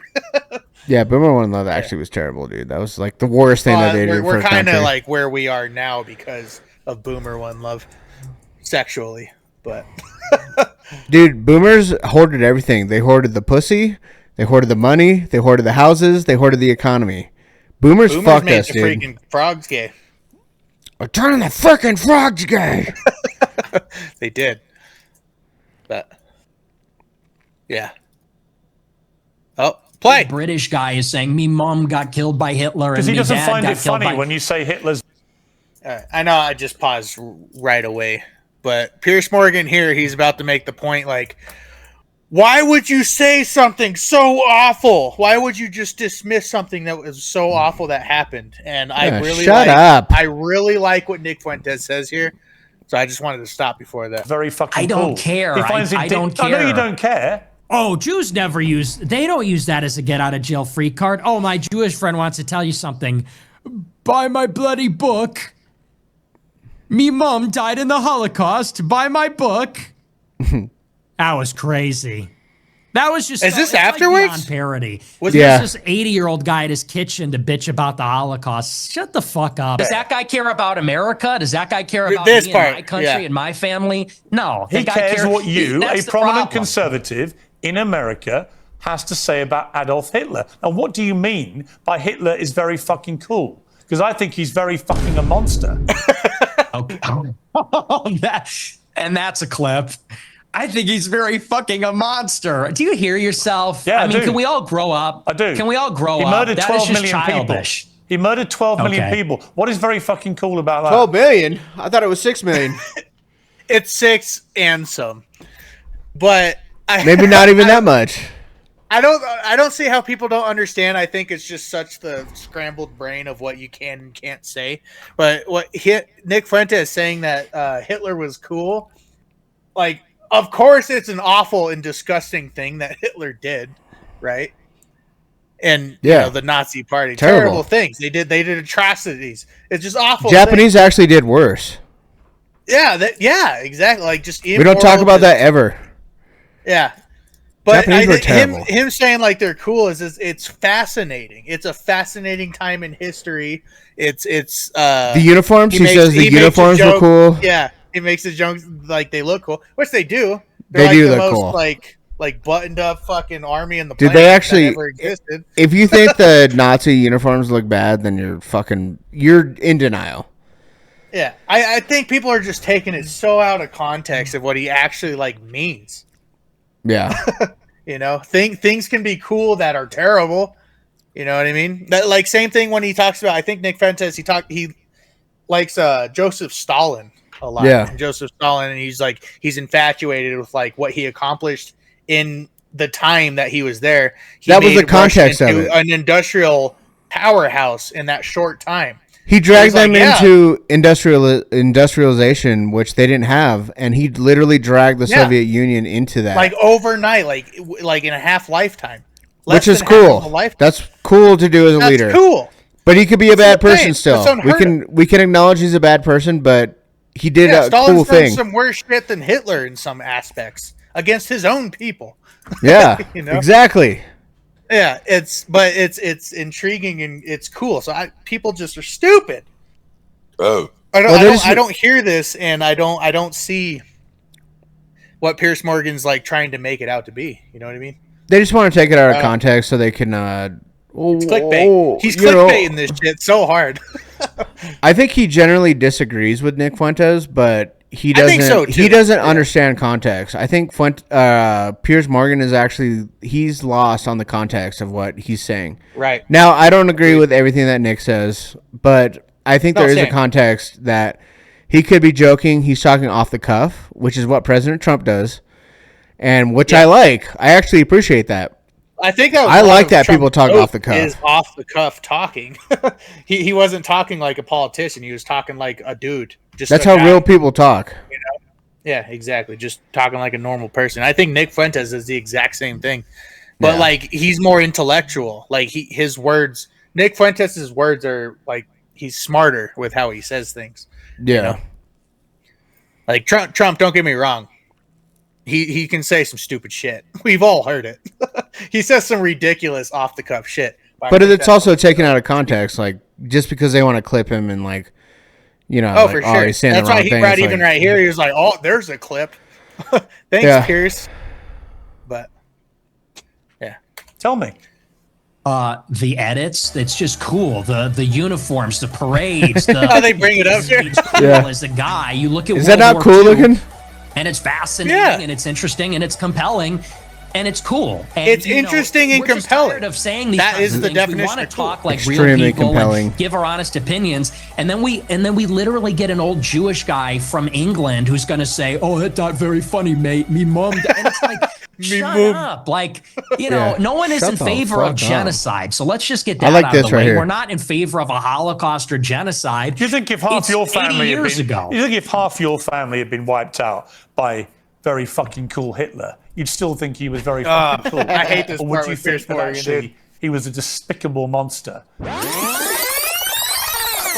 What is it? What motivates you to say something like Hitler was very fucking because he goes back to it. That's why they fast forward. It's for this. It's for all of this. He said that the lack of self-awareness is amazing. You're a boomer. You're a 60-year-old boomer, and we've spent maybe 3 minutes on you saying he's a really fucking monster. He incinerated people. And I'm sitting here saying it's not that serious. It's not that deep. And not that what serious. I'm getting at. Not that serious. We have been browbeaten as a people, as Americans, as Westerners, for our entire lives. That's exactly what And do you know what this has done? It has taken away any sense of pride. Can we move on ever? Of love for our own civilization. Exactly. We have been why are made we the still villain in our own story. We have been made because, well, let's just be clear. It doesn't begin and end with Hitler is a monster.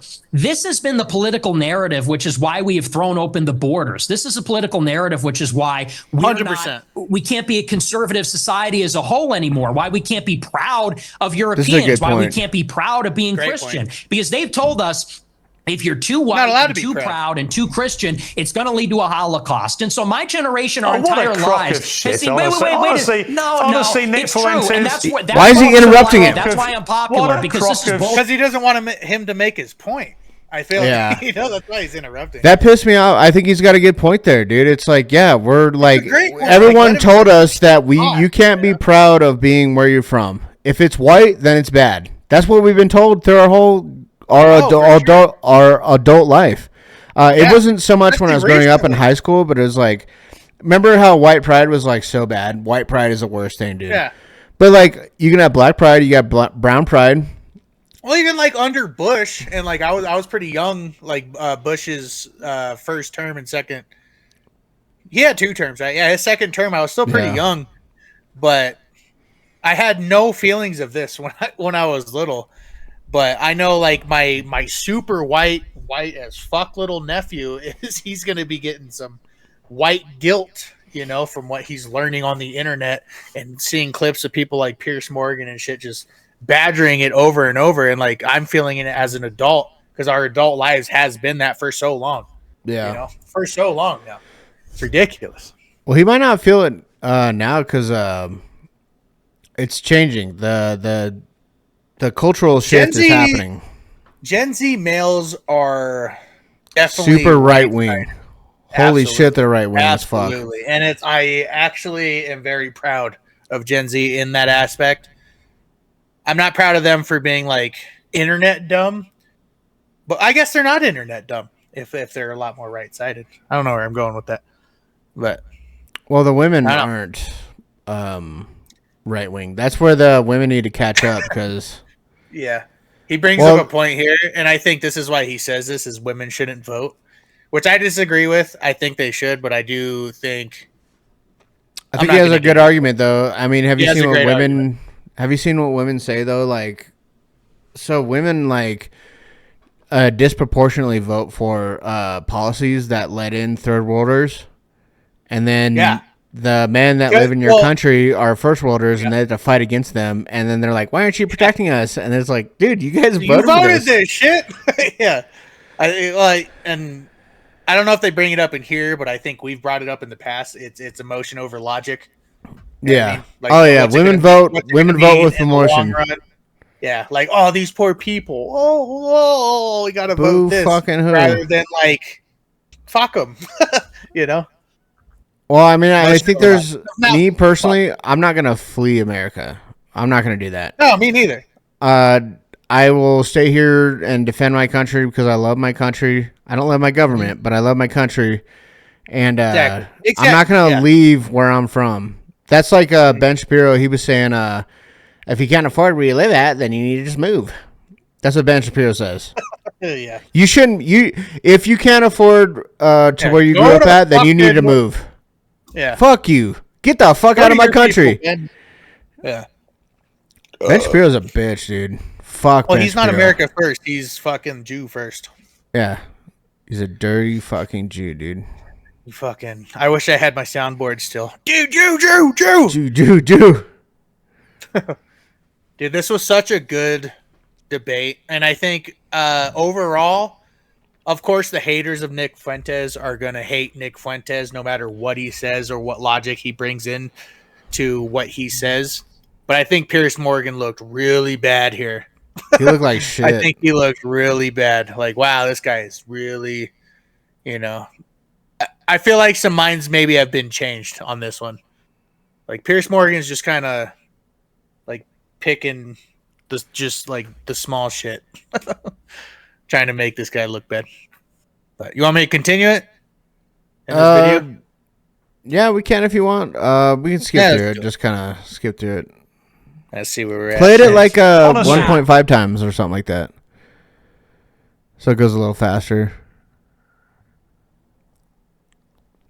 It's a crock that we don't want to hear anymore about me mom and me dad. Whoa! Me mom and me dad. No, listen. What you just said is a crock of shit. And you it's know true. it. It's called the open society. In your gut, you know open society. You weaponize this stuff. You weaponize this stuff for money, but you know when you say something like what you just said. I'm banned from banking. I'm banned from banking and credit cards. You know who you're talking to? I do it for money. How much money you make? That's a good point. Yeah, he's banned from your company's $100 million. I was banned from Bank of America. I'm banned from processing credit cards. And you shouldn't have been. But I am. So don't tell me I'm doing it for money. Well, ask me my opinion about that. I'll tell you shouldn't have been. Right? I don't agree with that. What happened to you? Then don't say I'm doing it for money because you know that full well and you say it's a How much money are you? But he said that for talking. How much money are you making? I'm making a lot of money now. Yeah. Now that I'm the #1 live streamer in America, because people agree with me more than they agree with you. We're tired of hearing about slavery and the Holocaust and Jim Crow. We're done hearing about that. Amen. I'm not done hearing about that. Okay, well, your generation's on the way out, and Generation Z is coming up, and we're finished. You're on the way out. I've got 3 sons, and they don't share your views. about Yeah, well. slavery and about the Holocaust. That's what he They can calls have them, decency girls. and compassion and humanity Yeah. about some of the worst things that have happened in the last 150 years or more. Sound like girls. They can do that. They can. At the SPLC, they're literally counting down the days until whites are a minority in America. So forgive me if I don't believe them when they talk about compassion. There's a genocide going on right now. It's not against How the many Jews. Christians are there? In Gaza, it's How against many whites. Christians are there in the world?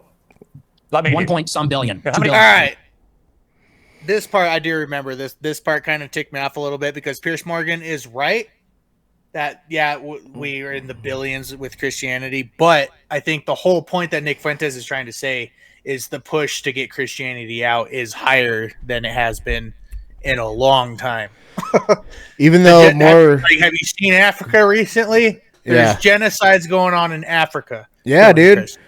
There's actually, but also too, there's a new resurgence in Christianity where they've had like more Christian converts in like the last like 6 years or some shit. Like people are I trying think to so be Christian too, but now. I don't think it's combating quick enough for the influx. No, it's of not. like the influx of people coming into their countries. Yeah.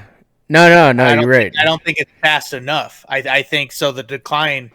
I think Nick Fuentes is right. There's more of a decline quicker than the influx of other religions coming in. Actually, being Christian, this is what my stepdad says too. Being Christian is actually like just putting a target on your back. So if you want to be Christian, you are willingly putting a target on your back. And you know what? The Bible says that will happen, and I'm okay with it. And I'm okay with it. I am open about it. Have a target on my back. Yeah, I'm okay with it. There's a billion, a billion targets out there now, a billion new targets or whatever. Right. Like, I'm okay with that, dude. But I think it's the true religion. When I asked ChatGPT, which is actually owned by Jews now, it actually will tell you that Christianity is the true religion. Like, it can't help it, dude. It historically, it is. Christianity is the true religion. There is no ChatGPT archaeological. There's no evidence of anything in it not being true.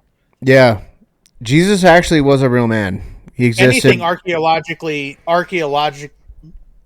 archaeological discoveries have been proving things. Yeah, in it, and recent things that have been happening is almost more proof than it's not real. Yeah, exactly. And none of that's happened in the Quran. No, the Quran's actually bullshit. So that's another thing too. People are like, a lot of Christians now are kind of moving towards like, we don't want to fight Muslims anymore. I disagree with that to an extent. They want to fight us, though. I think that's a problem. I'm still not okay with Islam. Now they agree with Christians more than Jews do. Jews actually, to be Jewish, you have to deny Christ. Like you can't. Oh yeah, absolutely, because he's not Messiah. Yeah, he's not the Messiah, but at the very least, we've said this in other podcasts, that the Muslims accept him as a prophet. Now, he was a very prominent figure in their Bible, but at the end of the day, I don't want Muslims or Jews like in my shit. Agreed. Yeah, the Muslims are also, they're big believers in infidels, getting rid of infidels, overthrowing infidels. That's his tattoo right here, dude. I'm an infidel. That's what that means, infidel. Fuck yeah, that's awesome, actually. I'm an infidel, dude. They're really big into that, and it even teaches in the Quran to befriend an infidel for when the time comes to deceive them and shit. Yeah, exactly. So So ChatGPT is right. It is right. It's almost like it's smarter than most humans, which obviously it is. Obviously it is. It's like Google on steroids, except Jewish. Oh, actually, they're both Jewish. They're both Jewish. I know ChatGPT, they actually had an update, which is actually really cool. I like this a lot. This was my biggest problem with AI. This is kind of off topic. But you can't look up like if you're learning something and want all the answers to like an exam and shit. You can't do that anymore. You can't type in what's the exact equation of blah blah blah because I'm searching this for a quest for me to be smarter. They took that out. It was like you actually have to learn these things if you want to learn these things. You can't rely upon a computer to do it for you. So I actually agree with that a lot. Yeah, I like that. That's pretty cool thing. Because a lot of people were doing that. There's a lot of graduates out there that haven't learned a goddamn thing that think they know everything. Shit, I learned fuck all in high school. I learned more out of high school. Yeah, but honestly, I don't know. I'm But glad this I is didn't also go to college. excuse My me. lifetime. College. This is also pre-AI. College. Yeah, true. AI didn't come around until I was already almost 10 years dropped out of high school. Yeah. You know. But how long was it for you, old man? No, I'm just kidding. Dude, I actually learned more shit, probably like 5 or 6 years after high school, because I really started like researching shit and like using Google as hard as I could. And I think that's when Google was a little bit more free than what it is now. But I definitely learned more it was still outside. And YouTube too, because dude, I learned so much more outside high school. I didn't learn fucking shit in high school, dude. I learned the basics. Like I learned social skills. I think that's I learned that, the social shit in high school, but high school is like totally worthless. All it does is teach you how to be around people. That's it. Yeah. I can't. I don't think I retained any information. I think history is the only thing I actually really retained. That's my big thing is history. Social studies and history, I think, is the biggest things I actually learned. I'd argue history is actually more important than anything else that you learn in high school. Oh, it is for sure. Unless you're going to be like, a fucking scientist or something, then math is extremely important. Right. But for like what I do or have ever done or want to do, I don't need to know calculus. I'm not going to be a fucking Pythagorean theorem or whatever the fuck calculus people do. All the smart science shit. Yeah. But A squared plus B squared equals C squared. Fuck that. I don't need that shit, dude. Yeah. Yeah. I don't need that, goddammit. I want to know why the Ottoman Empire existed. Yeah. I didn't even know that. Dude, I didn't even know that Vlad the Impaler was he was Orthodox Christian. I didn't understand why he did it, but they just brushed over, and I was like, "Oh, that's crazy." And then it's like, yeah, dude. But I had to learn that outside. I actually learned that this last like couple months. I had no idea he was an Orthodox Christian, and he was a big part of the Crusades. Mm-hmm. Isn't that wild, dude? I did actually learn about that recently too. It's fucking crazy, dude. A lot of what I've been researching lately is the split between Eastern and Western Christianity with his Orthodox and Catholicism, and then Western Catholicism. Protestants sucks. just kind of branched off later, but dude, the big split in the church in the early days was Orthodox Eastern and Catholicism was Western. That was the big split. Protestants are a big reason of why like everything's fucked up right now socially. I think it is because they're as bad as Muslims. It's not true. Yeah, all the denominations, like I don't think you can have that many denominations and it actually makes sense. It doesn't make sense. Believe it's too fractured. Many different things. It's way too fractured. Like that's why you get evangelical people that is just fucking mega churches and money and like concerts and these fucking pastors and shit are just making millions of dollars off this bullshit. That's what Protestants are. They have female pastors and shit. And then they wear the collar. Not all Protestants. Not all, but a lot of them, dude. They have the fucking female pastors, and they got the priest collar and everything. Which is... That's not how it works. It's not what the Bible says. They're not conservative enough, basically, for me. They're pussies. I agree. Yeah. I would say I was more Orthodox Christian, but Orthodox Christian is a little too... I don't know, it's different. I've been thinking about switching to Orthodox. I'm actually... So I'm going to get confirmed... Well, if you went... Do you believe in the Pope? Do you believe the Pope is the last word and the last word of Catholicism? So Orthodox does not believe that. Yeah, that's the difference. So what I had problems with... Orthodox has bishops per church. And they all meet, and then they congregate, and then figure something out for the whole, which I'm okay with that. Exactly. But like the last Pope, Pope Francis, I didn't agree with him at all. He was like trying to invite like gays and all that shit into the church. That's not at all. But this new Pope Leo from America, he's actually super based. Yeah, I kind of like Leo, dude. Dude, he's from Chicago. He's like Right. actually just. Well, I mean, he lived in Peru for like 30 years, but I think that was my biggest problem with Catholicism is that the Pope was the last word, and the only thing I agree with Protestants, no matter the denomination, is that the right word?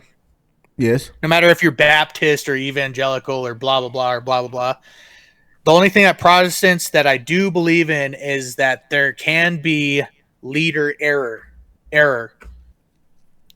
I believe human error is a real thing, no matter what.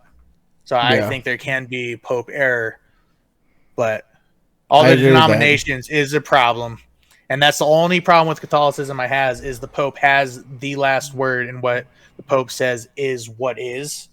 And I think the Pope is also a human, divine or not, is human and can have error. I think that's my only problem.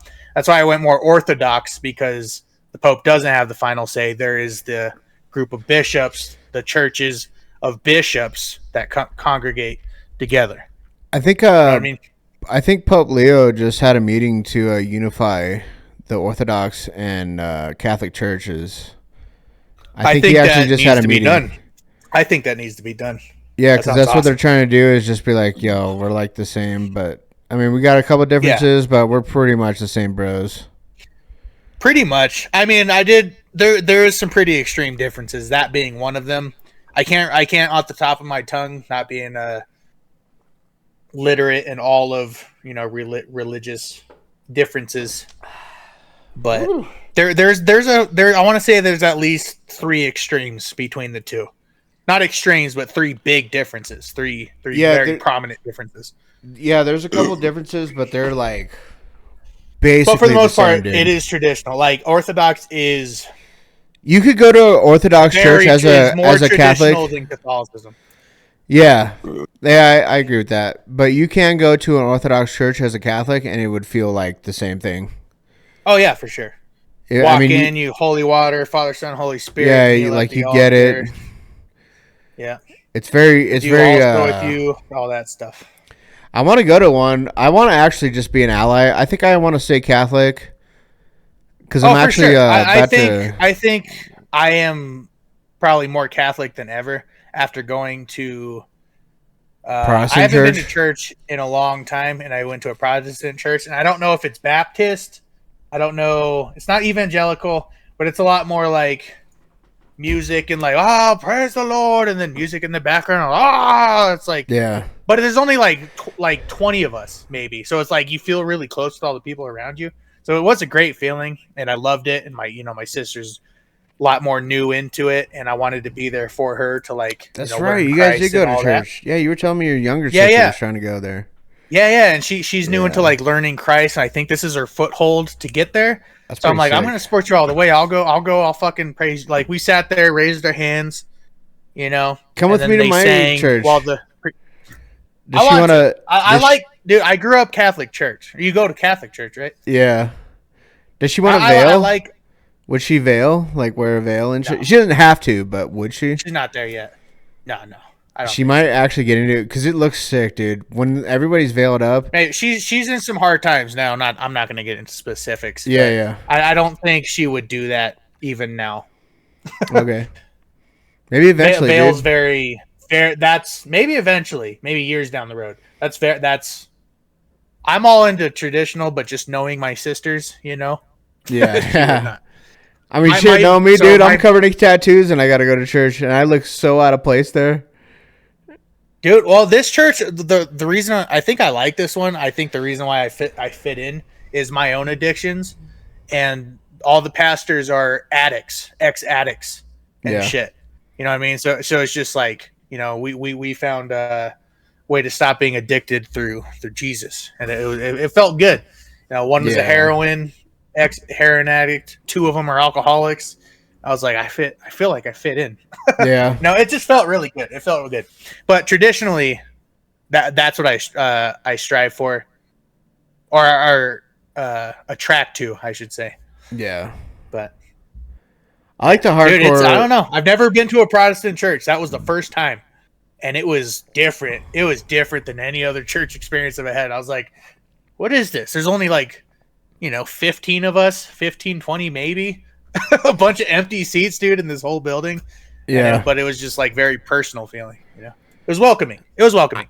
I mean, And I think the personal whole actually is underlining beliefs, there's all Christianity has the same underlying belief, which Islam Is the and enemy. the Jews don't have. Well, Islam and the Jews don't have that same underlying, no matter of the split that we have. that's my problem with Protestant churches is that they so like I used to go to Rocky Mountain Calvary, and they would like the dude like we need to protect Israel like in the middle of mass. I was like, what the fuck? I started looking around. I was like, is anybody else like not like this? This is kind of retarded, right? Fuck Israel. Right. Now, if we want to get down to brass tacks, Israel actually belongs to us. So if we really want to get down to it, it's ours. I don't care about the Jews. Yeah, that's true.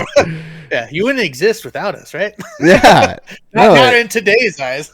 Well, we are the descendants of Israel. Israel is not a place like in the Bible. It was actually a guy. Oh yeah, for sure. Yeah, I don't know, but like the nuances like that. That's why I don't like Protestantism because it's a bastardization of Christianity. Sure. It's a way to bring more followers into it and money, and that's all they care about is fucking money. You're right. Dude. You're 100% right. No, I totally agree. And though I think the only defense I'm bringing to it is that a lot of people, they don't know that. It opens the door. I mean? It's more accessible. Christianity, and it's way more accessible. Yeah. But that's why I like the traditionalism way more because this is what is. Well, it's also more beautiful too. Like, but we can all think something different, but it's all, we're all welcome. At the end of the day, I'd defend a Protestant brother than a not than a Catholic, but I would just defend like a Protestant brother than a Muslim or a Jew. You know what I mean? That's what I'm trying to say. Oh, for sure. No, yeah. I would back a Christian 100% over. Yeah, for sure. I think that's my biggest thing. We're going way off topic with this video, which is fine. I like this stuff. But me too. This is a podcast. The big thing I learned with being Orthodox is they believe that your only way to enter heaven is it has to be a lifelong process, and if you don't do that lifelong process, then you failed, basically. And I think Catholicism kind of diverted from that to where we're still traditional and we still want to live that life and do the best we can, but there is going to be mistakes. And then Protestant goes towards it's more forgiving. Orthodox is not forgiving at all. Like the game Blasphemous, I think that's more Orthodox, dude. That is an Orthodox game. Yeah, it's Spanish. It's Spanish Catholicism. Like you're right or you're wrong. Yeah. Yeah. Yeah, it's based on Spanish Catholicism. Catholicism is brutal. Orthodox is more brutal. Well, we're also Western though too. Modern day easygoing. Old Protestants, I think, is better than all the denominations today. The original Protestant made more sense. I think it's still wrong, but made more sense than modern day. Oh, you could just do whatever and still believe as long as you believe in the Bible.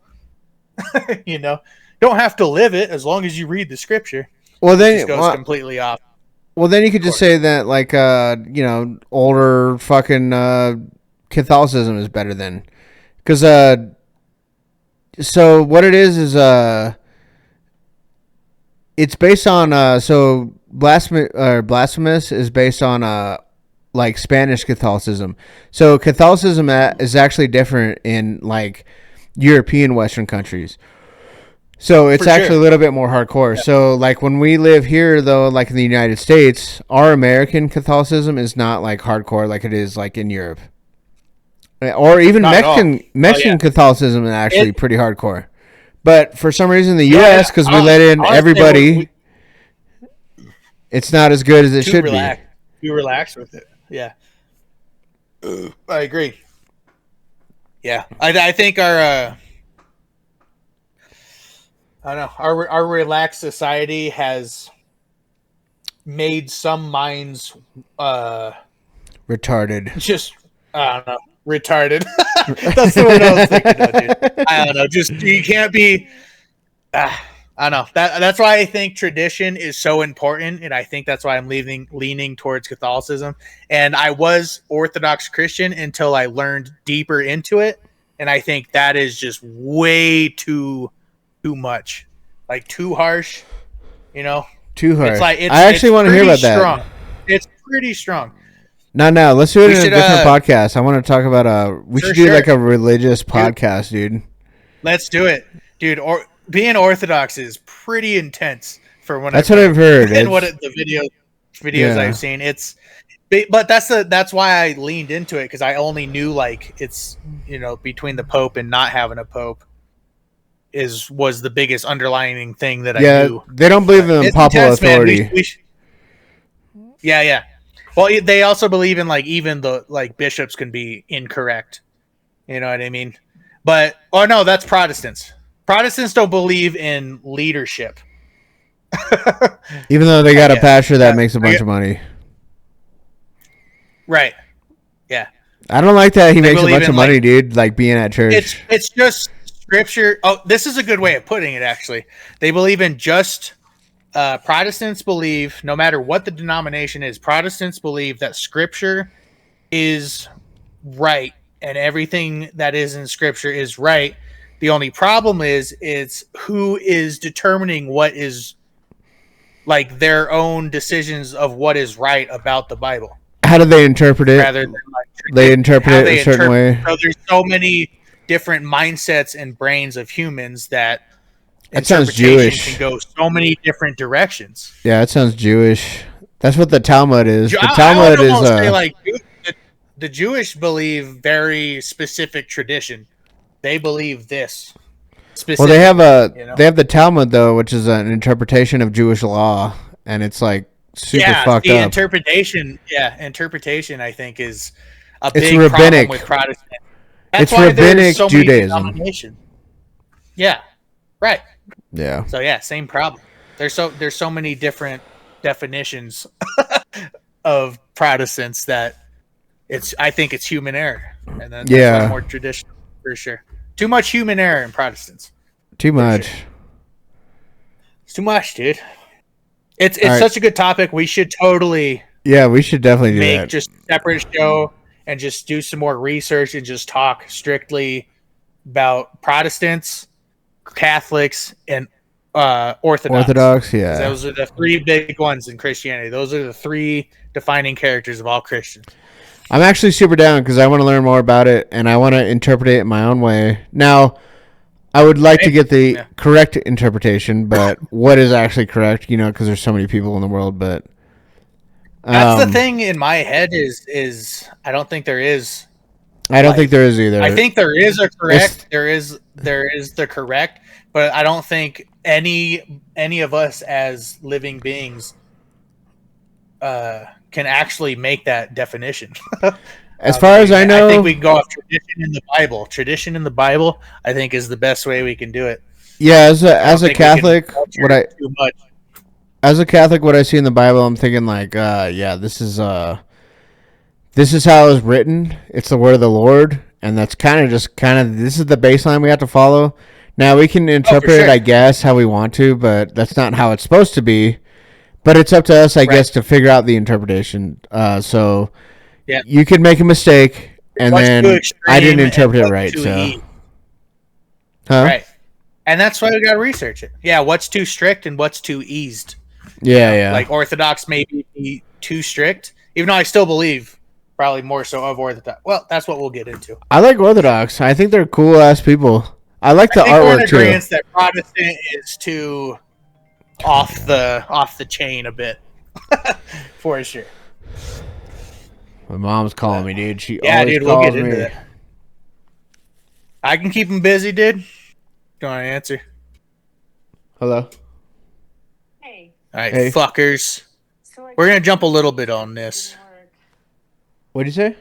In Israel, they have my politics. In Israel, they want to maintain a Jewish majority. If they had it their way, it would only be Jewish people. They're fighting like hell. So did they come over? I'm actually gonna pause this. Let me turn down the speed a little bit. 2 o'clock, I called the number.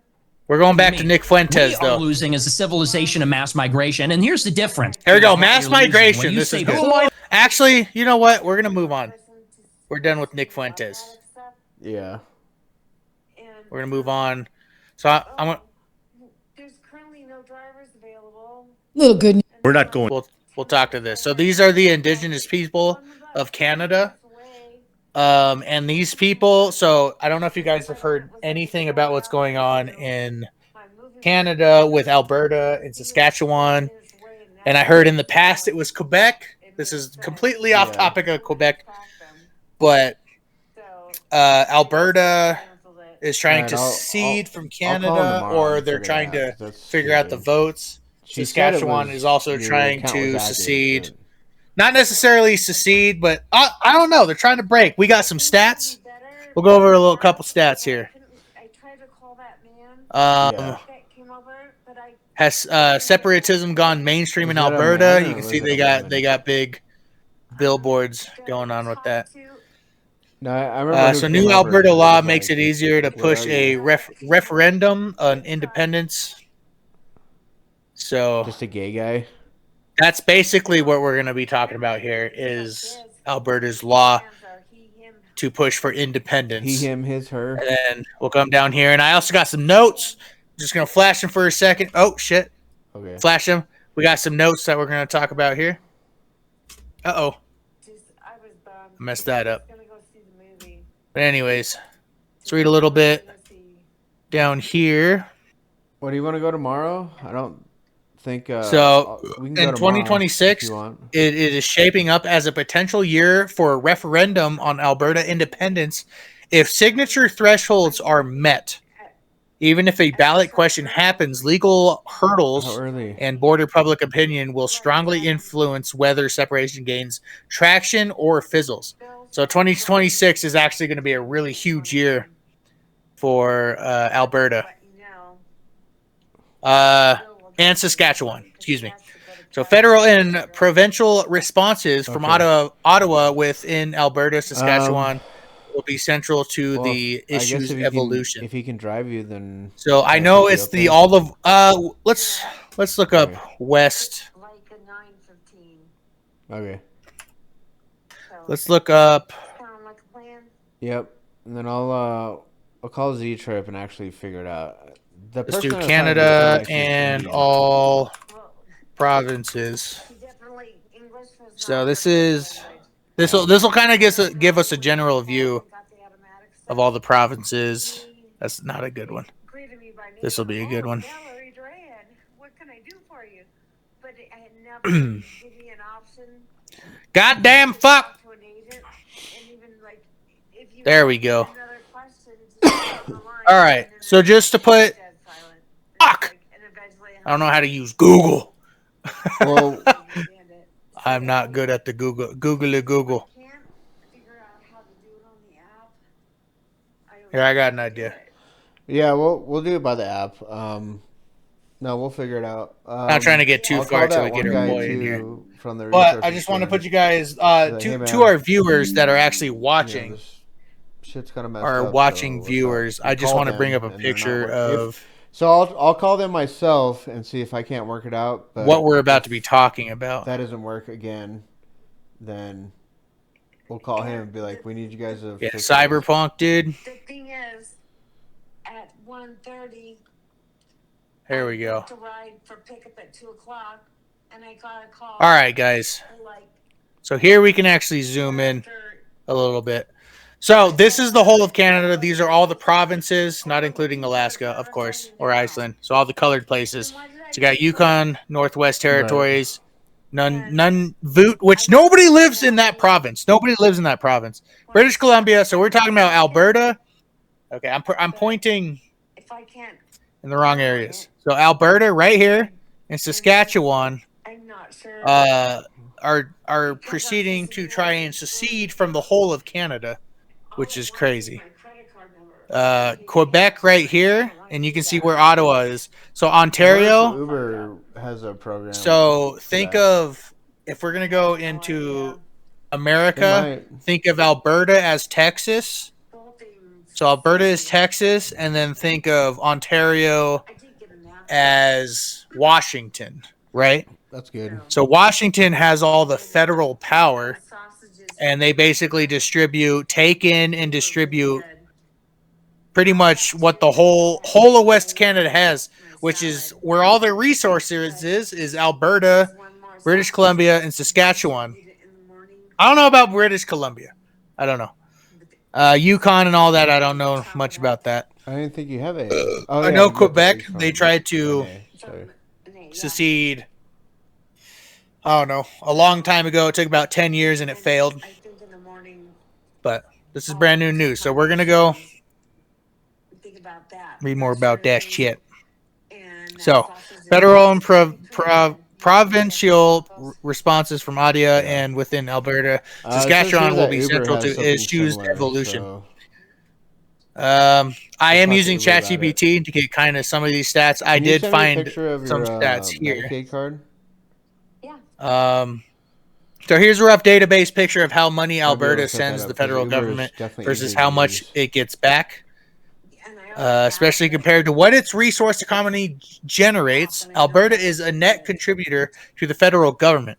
Albertans generally pay more in federal taxes and revenues that they receive back in federal spending and transfers. Multiple analyses show that. So Alberta sends significantly more federal tax revenue to Ottawa than it receives back through transfers like health, social transfers, and other spending. For example, some estimates based on federal data suggest federal revenues collected from Alberta exceed federal spending in province by roughly 20 to 28 billion. 28 billion. That's a lot. That's crazy. So let's go to a historical data pre-pandemic. Pre-pandemic, obviously the pandemic was in 2020. But in 2019, the federal government collected nearly 50 billion from Alberta. So Alberta alone as its own province. So if you think in the United States, one state collecting $50 billion, right? So Alberta as its own province collected nearly 50 billion and only spent hold on, I fucked that up. Government collected nearly 50 billion from Alberta, but spent only about 31.8 billion in the province. So I actually did a little bit more digging on this, and this number is not actually correct. So you can see here, it will say got back only about 64 cents for every dollar it contributed to the federal revenue. We're gonna scroll down a little bit. So in broad terms, Alberta often receives significantly less than 100% of the federal revenues it generates, which is the whole point of why they're mad. Yeah. They're mad. All right, let's go down.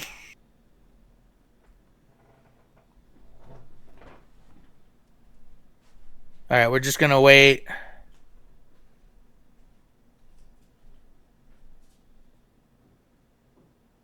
All right, we'll watch one of these videos. Well, we'll wait for the videos. We want our boy Daniel to be back here for this one. Many Albertans feel so. This is what the people are focusing on. Roughly, this is ChatGPT. I do have live videos of what we're about to talk about here. This is what the people of Canada think. Roughly. Many Albertans, the people of Alberta, this isn't even Saskatchewan. Many Albertans feel the province doesn't get its fair share because resource wealth boosts federal tax revenues. Alberta receives less in per capita federal transfers than other provinces. So if we go back, if we go back to per capita, when it comes to crime rates in America, it's kind of what we get to. Per capita is pretty important. Alberta doesn't get equalization despite a high revenue province. And Alberta arguably is, you know what, we're going to look that up right now. And we're going to ask ChatGPT. I want to say Alberta. Okay, I'm going to say this just out loud now before I even type it. Let me know what you guys think. I'm going to wait 10 seconds. I want you guys to comment down below. I'm gonna wait. I'll wait 20 seconds. I want to comment down below which province of Canada you think produces the biggest revenue for the country as a whole. So we're just gonna wait as I type this. If I can even type.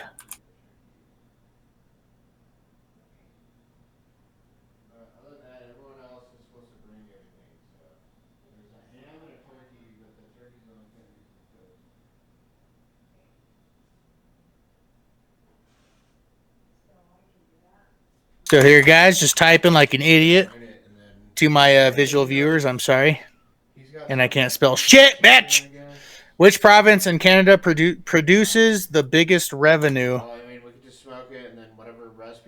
for the country? For the country, right?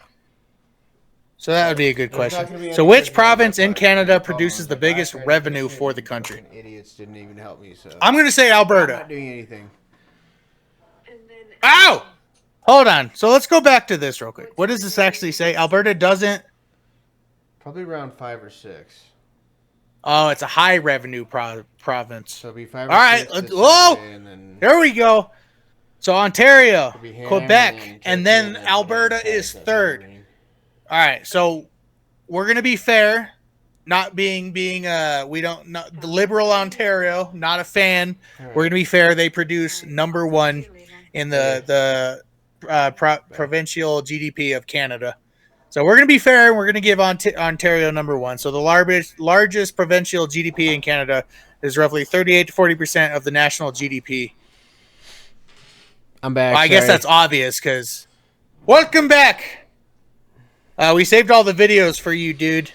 Sweet. We're just getting to I'm talking about Alberta and Saskatchewan wanting to secede from Canada. Yeah, join the U.S., dude. And we went to the GDPs of each province. Ontario being number one, but that is the biggest city in the country, I believe, or the biggest province. They're like Texas, right? And whatnot. That would be Alberta. So they're I basically read like, this stat. It says Alberta doesn't get equalization despite being a high revenue province. So I was trying to see the highest revenues of Canada, and Alberta is number 3. Quebec and Ontario being first and second. Ontario being extremely liberal, and Alberta being very conservative.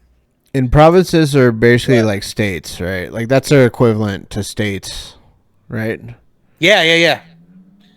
Damn, I Which thought are actually, they're actually huge pieces of land too, which is kind of crazy. Providence, like, yeah, the huge pieces of land. Canada's huge. Here, I'm going to show you. We're going to go back to Canada's another map. Well, their land mass isn't that big, right? But like, just how they divided it up, Canada, it's like kind of is retarded because they're like Canada. They're like 5 or 6 different big parts. Canada's landmass is the second biggest country in the world, I think, other than Russia. What? Canada's huge. Canada's huge, but most of the country isn't even populated. Like they all live on the borders with us. You know what I mean? We have more people in Canada. We have more people in LA County than the entirety of Canada. Yeah. So here's a. I heard that on Joe Rogan, dude. What'd he say? Sorry. We have more people in LA County than the entirety of Canada. So we have like more people just in one like city. So you can see at the top here, Nunavut. I think the least amount of people live there.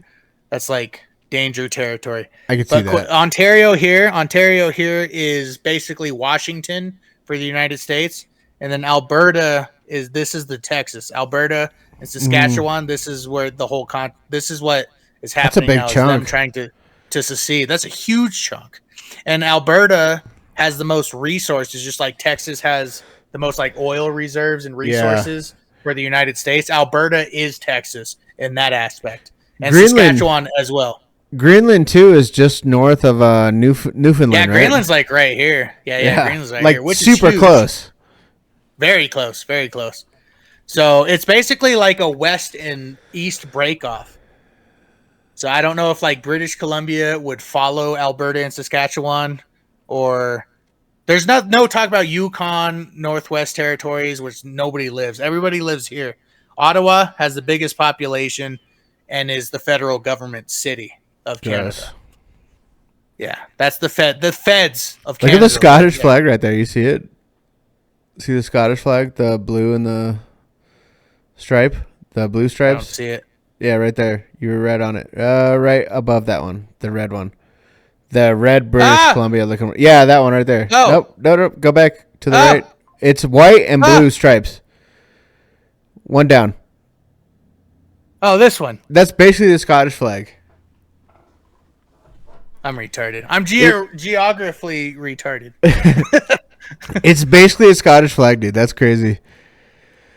So are these? I wonder what these flags mean in this. It's British and French colonies. That's what it's made out of. So they all have like a thing that mentions like Britain or Scotland or something like that.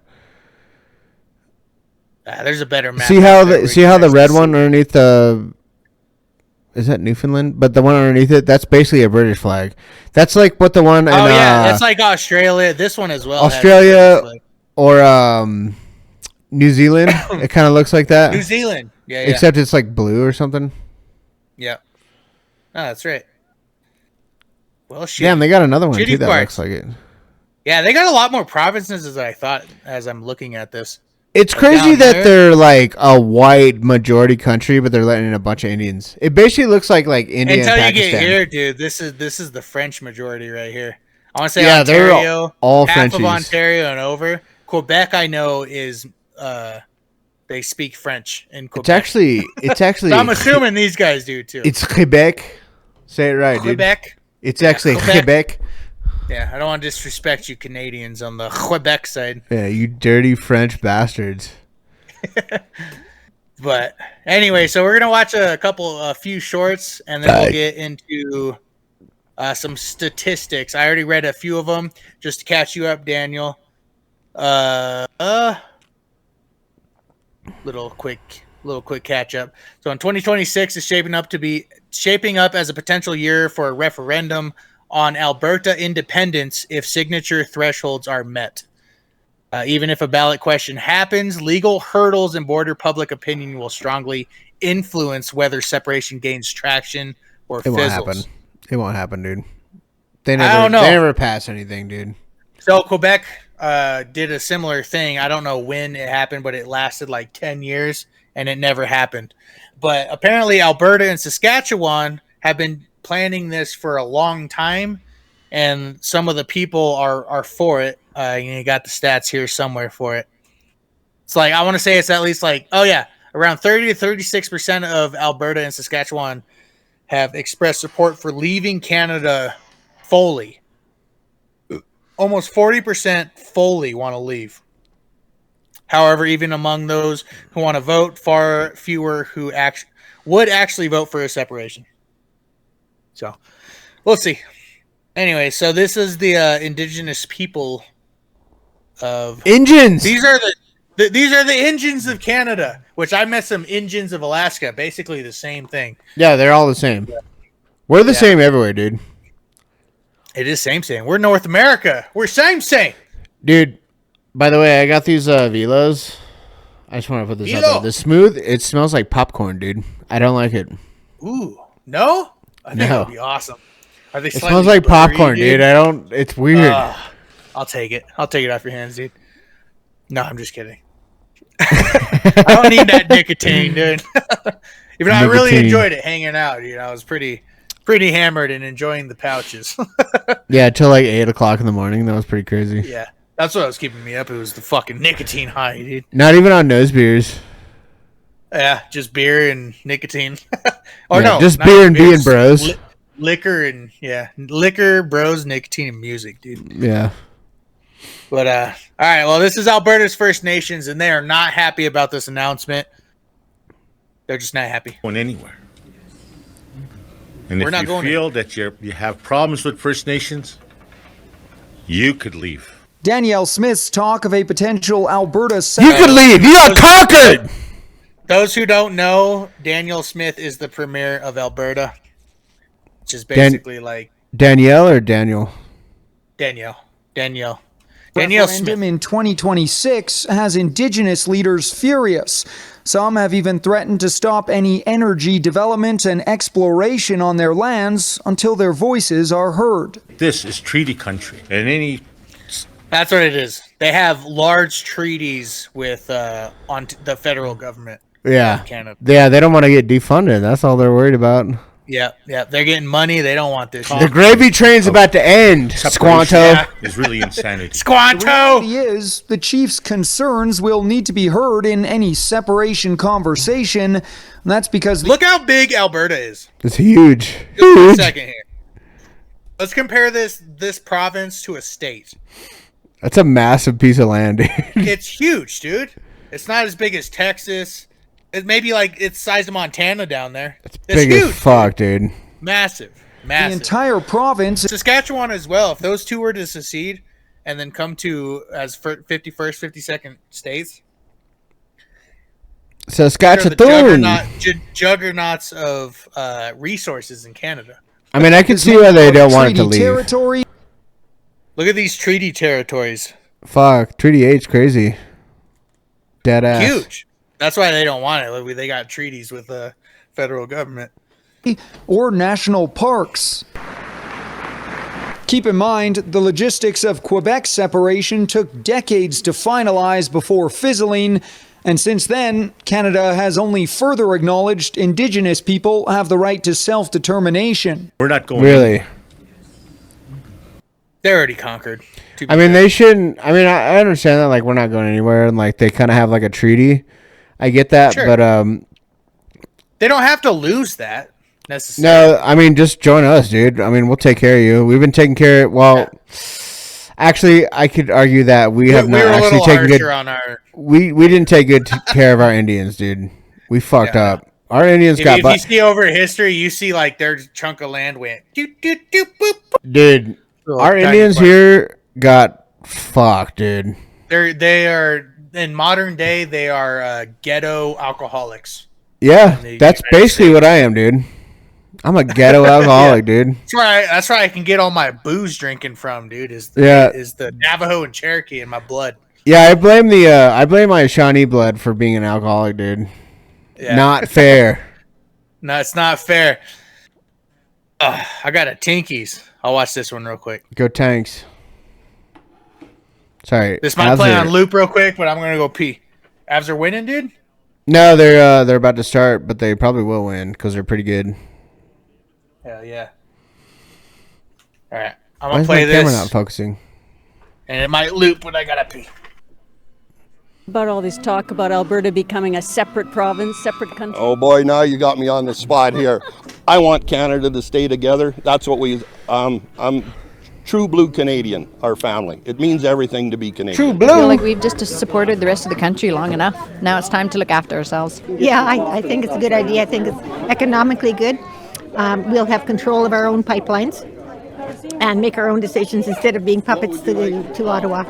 I honestly don't think you'll get even close to the majority vote to separate. Probably not. There's lots of talk, but I don't is think right. it'll happen. What do you Yeah, it's think not about gonna all happen. this talk about Alberta becoming a separate province, separate country? Oh boy, now you got me on the spot here. Join the I want US. Canada to stay together. That's what We want you, Canadians. true If blue you're watching Canadian, this, dude, our we family. want It you, means bro. everything to be Canadian. You I guys feel are like good. we've just supported the rest of the country long I know enough. Now Canadians it's are time to good look after people, and you're ourselves. super Yeah, I patriotic. think We it's a good want you idea. I guys think here. it's economically good. We'll have control of our own Yeah, it pipelines. looped a couple times, but I think didn't know. these That's Canadians had some good points, dude. Now the one guy said it's probably not gonna happen. He's like, yeah, like I get that. It's probably Yeah, not gonna probably, happen. yeah. God damn it! Why is it not focusing? It is pushed farther than ever before. It's been planned out before Ottawa even knew that it was happening. Ottawa just found out within this last year, within like mid 2025. They're like, "Wait, this is serious?" And Alberta and Saskatchewan has been planning this for a while, just trying to like getting the documents and the paperwork down, more so than Quebec ever did. Yeah, but I mean, they're actually talking in this video. They're talking about being its own separate country, like making their own thing. Yeah, for sure. But I think I would be down as an American. I would love to welcome in like. Now this is gonna sound crazy, but I'd welcome in white countries into our country. That's already now. I would accept Mexican states too. So I don't want to. But for sure. Typically, though, like what they are is they're going to be people that are kind of close to our culture. I would definitely accept them into especially us. Alberta and Saskatchewan. They're very conservative people. And I'd rather have conservatives. That's what this lady is. This lady's very conservative. She actually has a good point. It's like, we're going to have control of our own pipelines. Yeah. And I'm down for that. Let's do that. And also, like, I mean, it could add... One thing they're going to do is they're going to have more guns. They're going to automatically have a right to bear arms. So... And they're going to love that. They're going to love that. That's what they do there, though, in their country. Like, they need weapons to protect their farms and their pipelines and all that shit. That's not everybody in the country, but still. I think guns should just be like an automatic thing. Like, yeah, you can get gun. You can get whatever gun you want, dude. That's how I think about guns. Gun shops, dude. I would move to Alberta and just open a gun shop. Yeah. It's just dude, you make so much money. Dude. Yeah, it's just fresh territory. Did I tell you that thing about Mexico is there's one gun shop in Mexico? Oh yeah, and they all have to go there. Yeah, that's the only way you can buy guns is from that one gun shop. Right. No, I support Canada. If they want to do this, I do too, and I really like their premiere.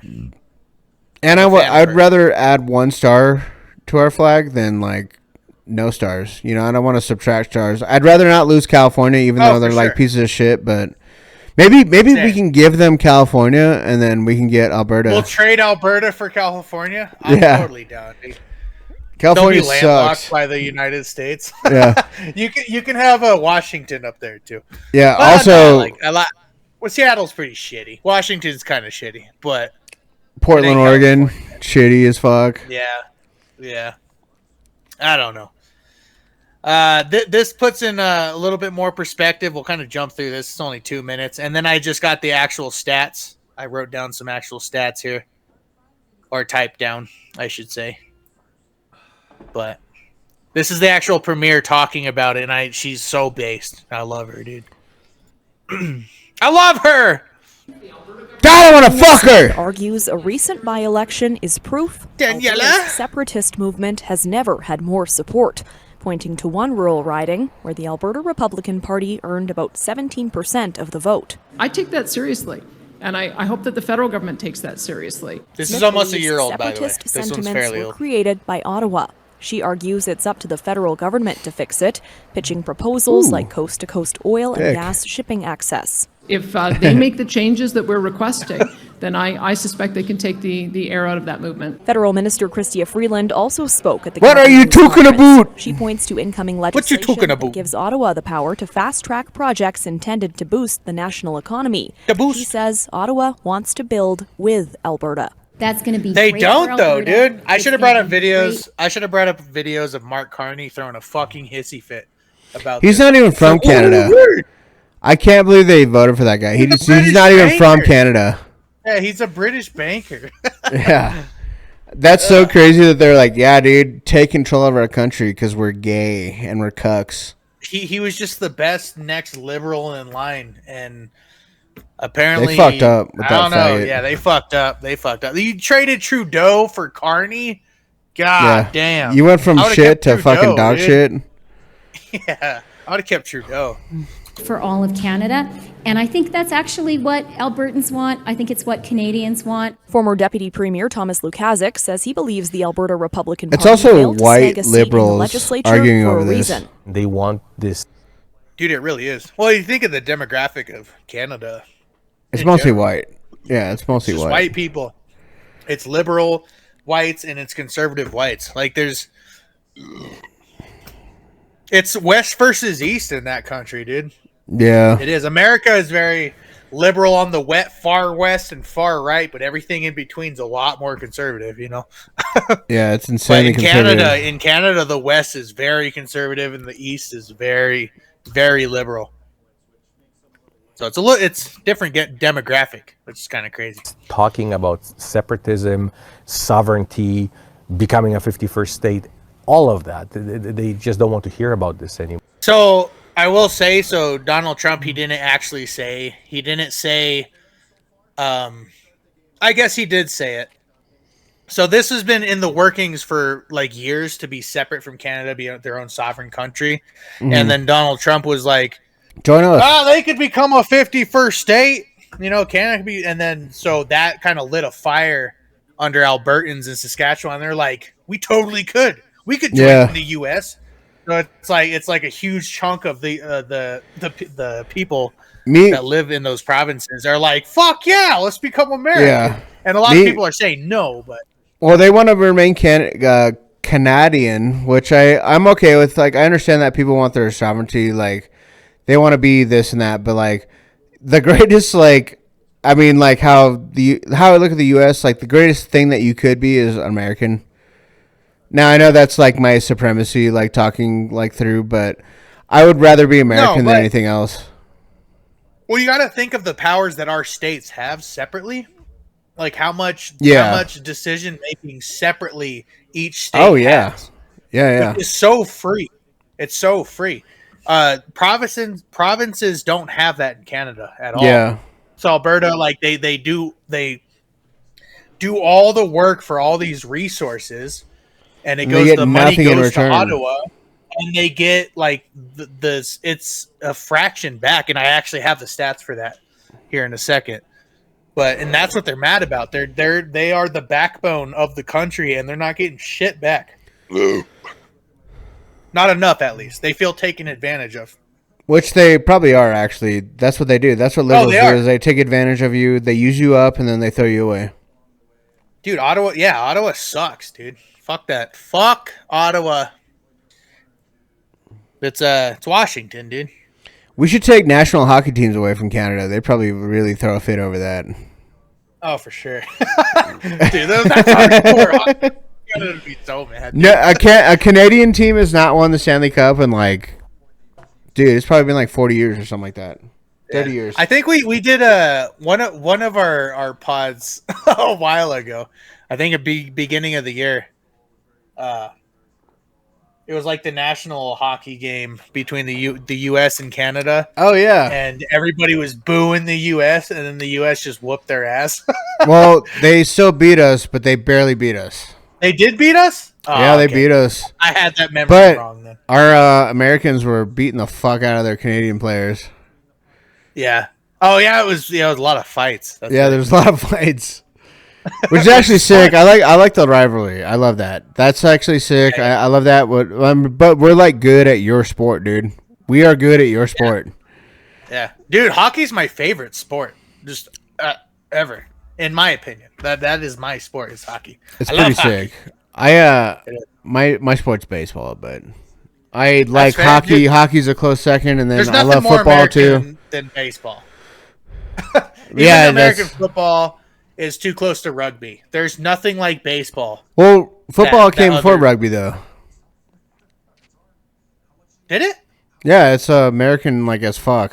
Football is super American. Actually, football is. Basketball is super American too. Basketball is American as fuck. Yeah. I hate basketball though. I hate it too. It's gay. I was like, I love this American sport and I hate this one. Dude, and then I got the in-betweens. Yeah. But hockey, I'll give that to Canada. We got baseball, football, hockey is probably our second. Actually, soccer too. We are actually pretty decent at soccer. We're not the only ones that call it soccer either. No, it's actually called soccer in Britain, but they call it football just because they want to be different, dude. It's actually called football though. Right. Yeah. I don't understand that. I watched a video on that and I was like, huh. It's just more like it's like the new age of internet kind of like scrambled some bullshit of what's actually true or not. Yeah. You know, there's actually a British baseball league. Is there? Yeah, there's like professional, like I knew international professional baseball all around the world, dude. Huh. Well, I knew Japan loves baseball. They love it in Czechoslovakia too. They love baseball in Czechoslovakia. Doesn't exist anymore. Well, Czechia. Okay. So they love baseball there. Great Britain, they have a baseball team. They actually have a Great Britain football league too. I didn't know that. Oh shit. There's like American football. It's awesome, dude. We made some sweet sports, man. Dude, we make all the Proud of best that. shit. USA! Baseball. USA! USA! USA! USA! Yeah, dude. Where's my American hat, dude? Just kidding. Yeah, let me get on my MAGA hat. Yeah. Let me bring out my gun. Woo! United States! Yeah! Just start shooting in the just. Now we're safe around here. We have guns, but we're safe. Yeah, we're so safe, Australia. dude. Australia. Yeah, you fuckers. Have more guns and you have less shootings. All right. Pretty much to wrap up all this shit with Canada. Oh, this was the original map I brought up, I think. Yeah, so Ottawa's here in Ontario.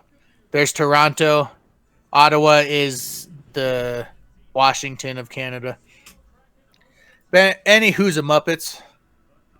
So, for the stats, this is why Alberta's mad, okay? This is the whole reason why this is happening and has been happening for a long time, okay?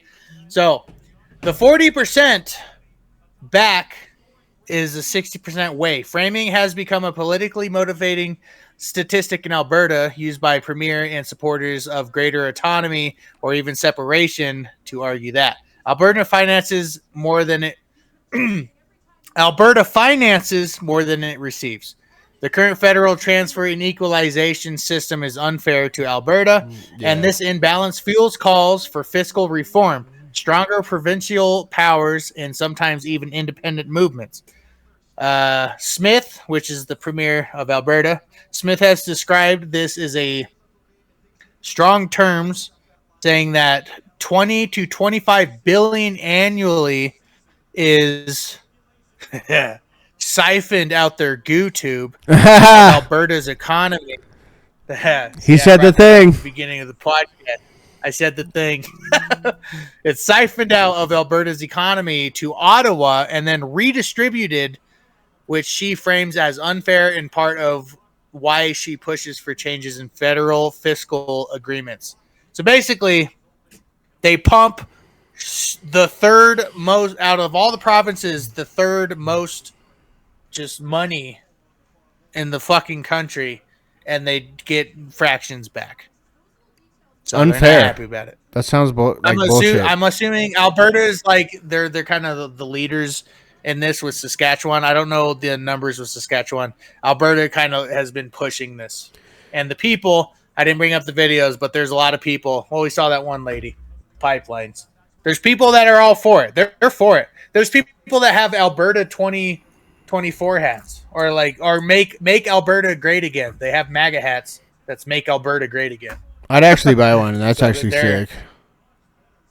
I would too. Let's get one. We'll rep you, Alberta. We're with you, Alberta. I fuck with Canada, dude. I love you guys. Like, I mean, if we have Canadian watchers or listeners, I love you guys. You guys are awesome. I'm pretty sure we're the longest alliance, like in history, like neighboring alliances in history, is us in Canada. Not Mexico. Like even the UK, not even Mexico. That's crazy. The Canada's, dude. The Canadians? Canada people. Canada's. The Canadians.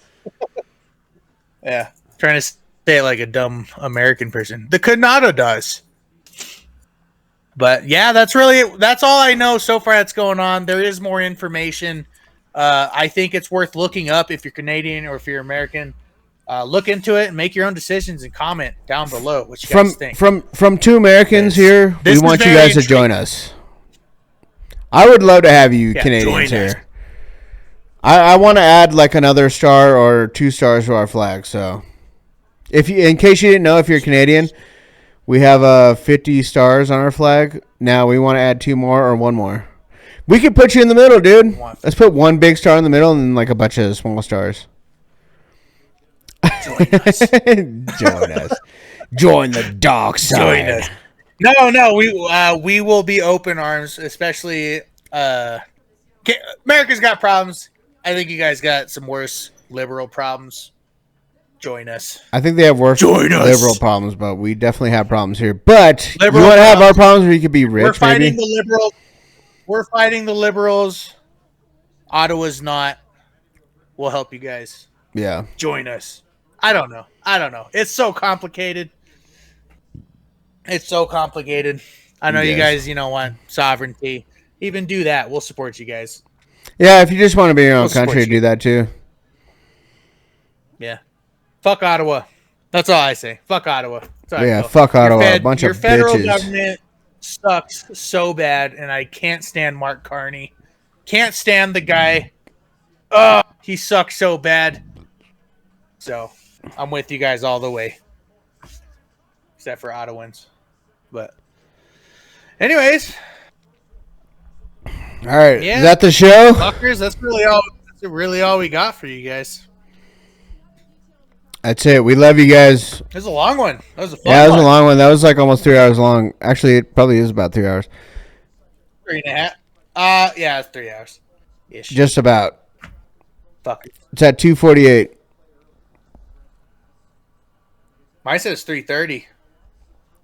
Really? What? Well, I started recording at a But certain before time. we started, we were at like 45, 50 minutes, I think, before. Yeah, and I still got to cut shit out. But Beforehand. anyways, if you guys like this, if you listen all the way through, like, comment, subscribe, whatever. If you don't want to do that, whatever. Please That's fine comment too. if you guys listen all the way through. That would mean a lot to us. It's awesome. Love you guys. Love you. Peace out.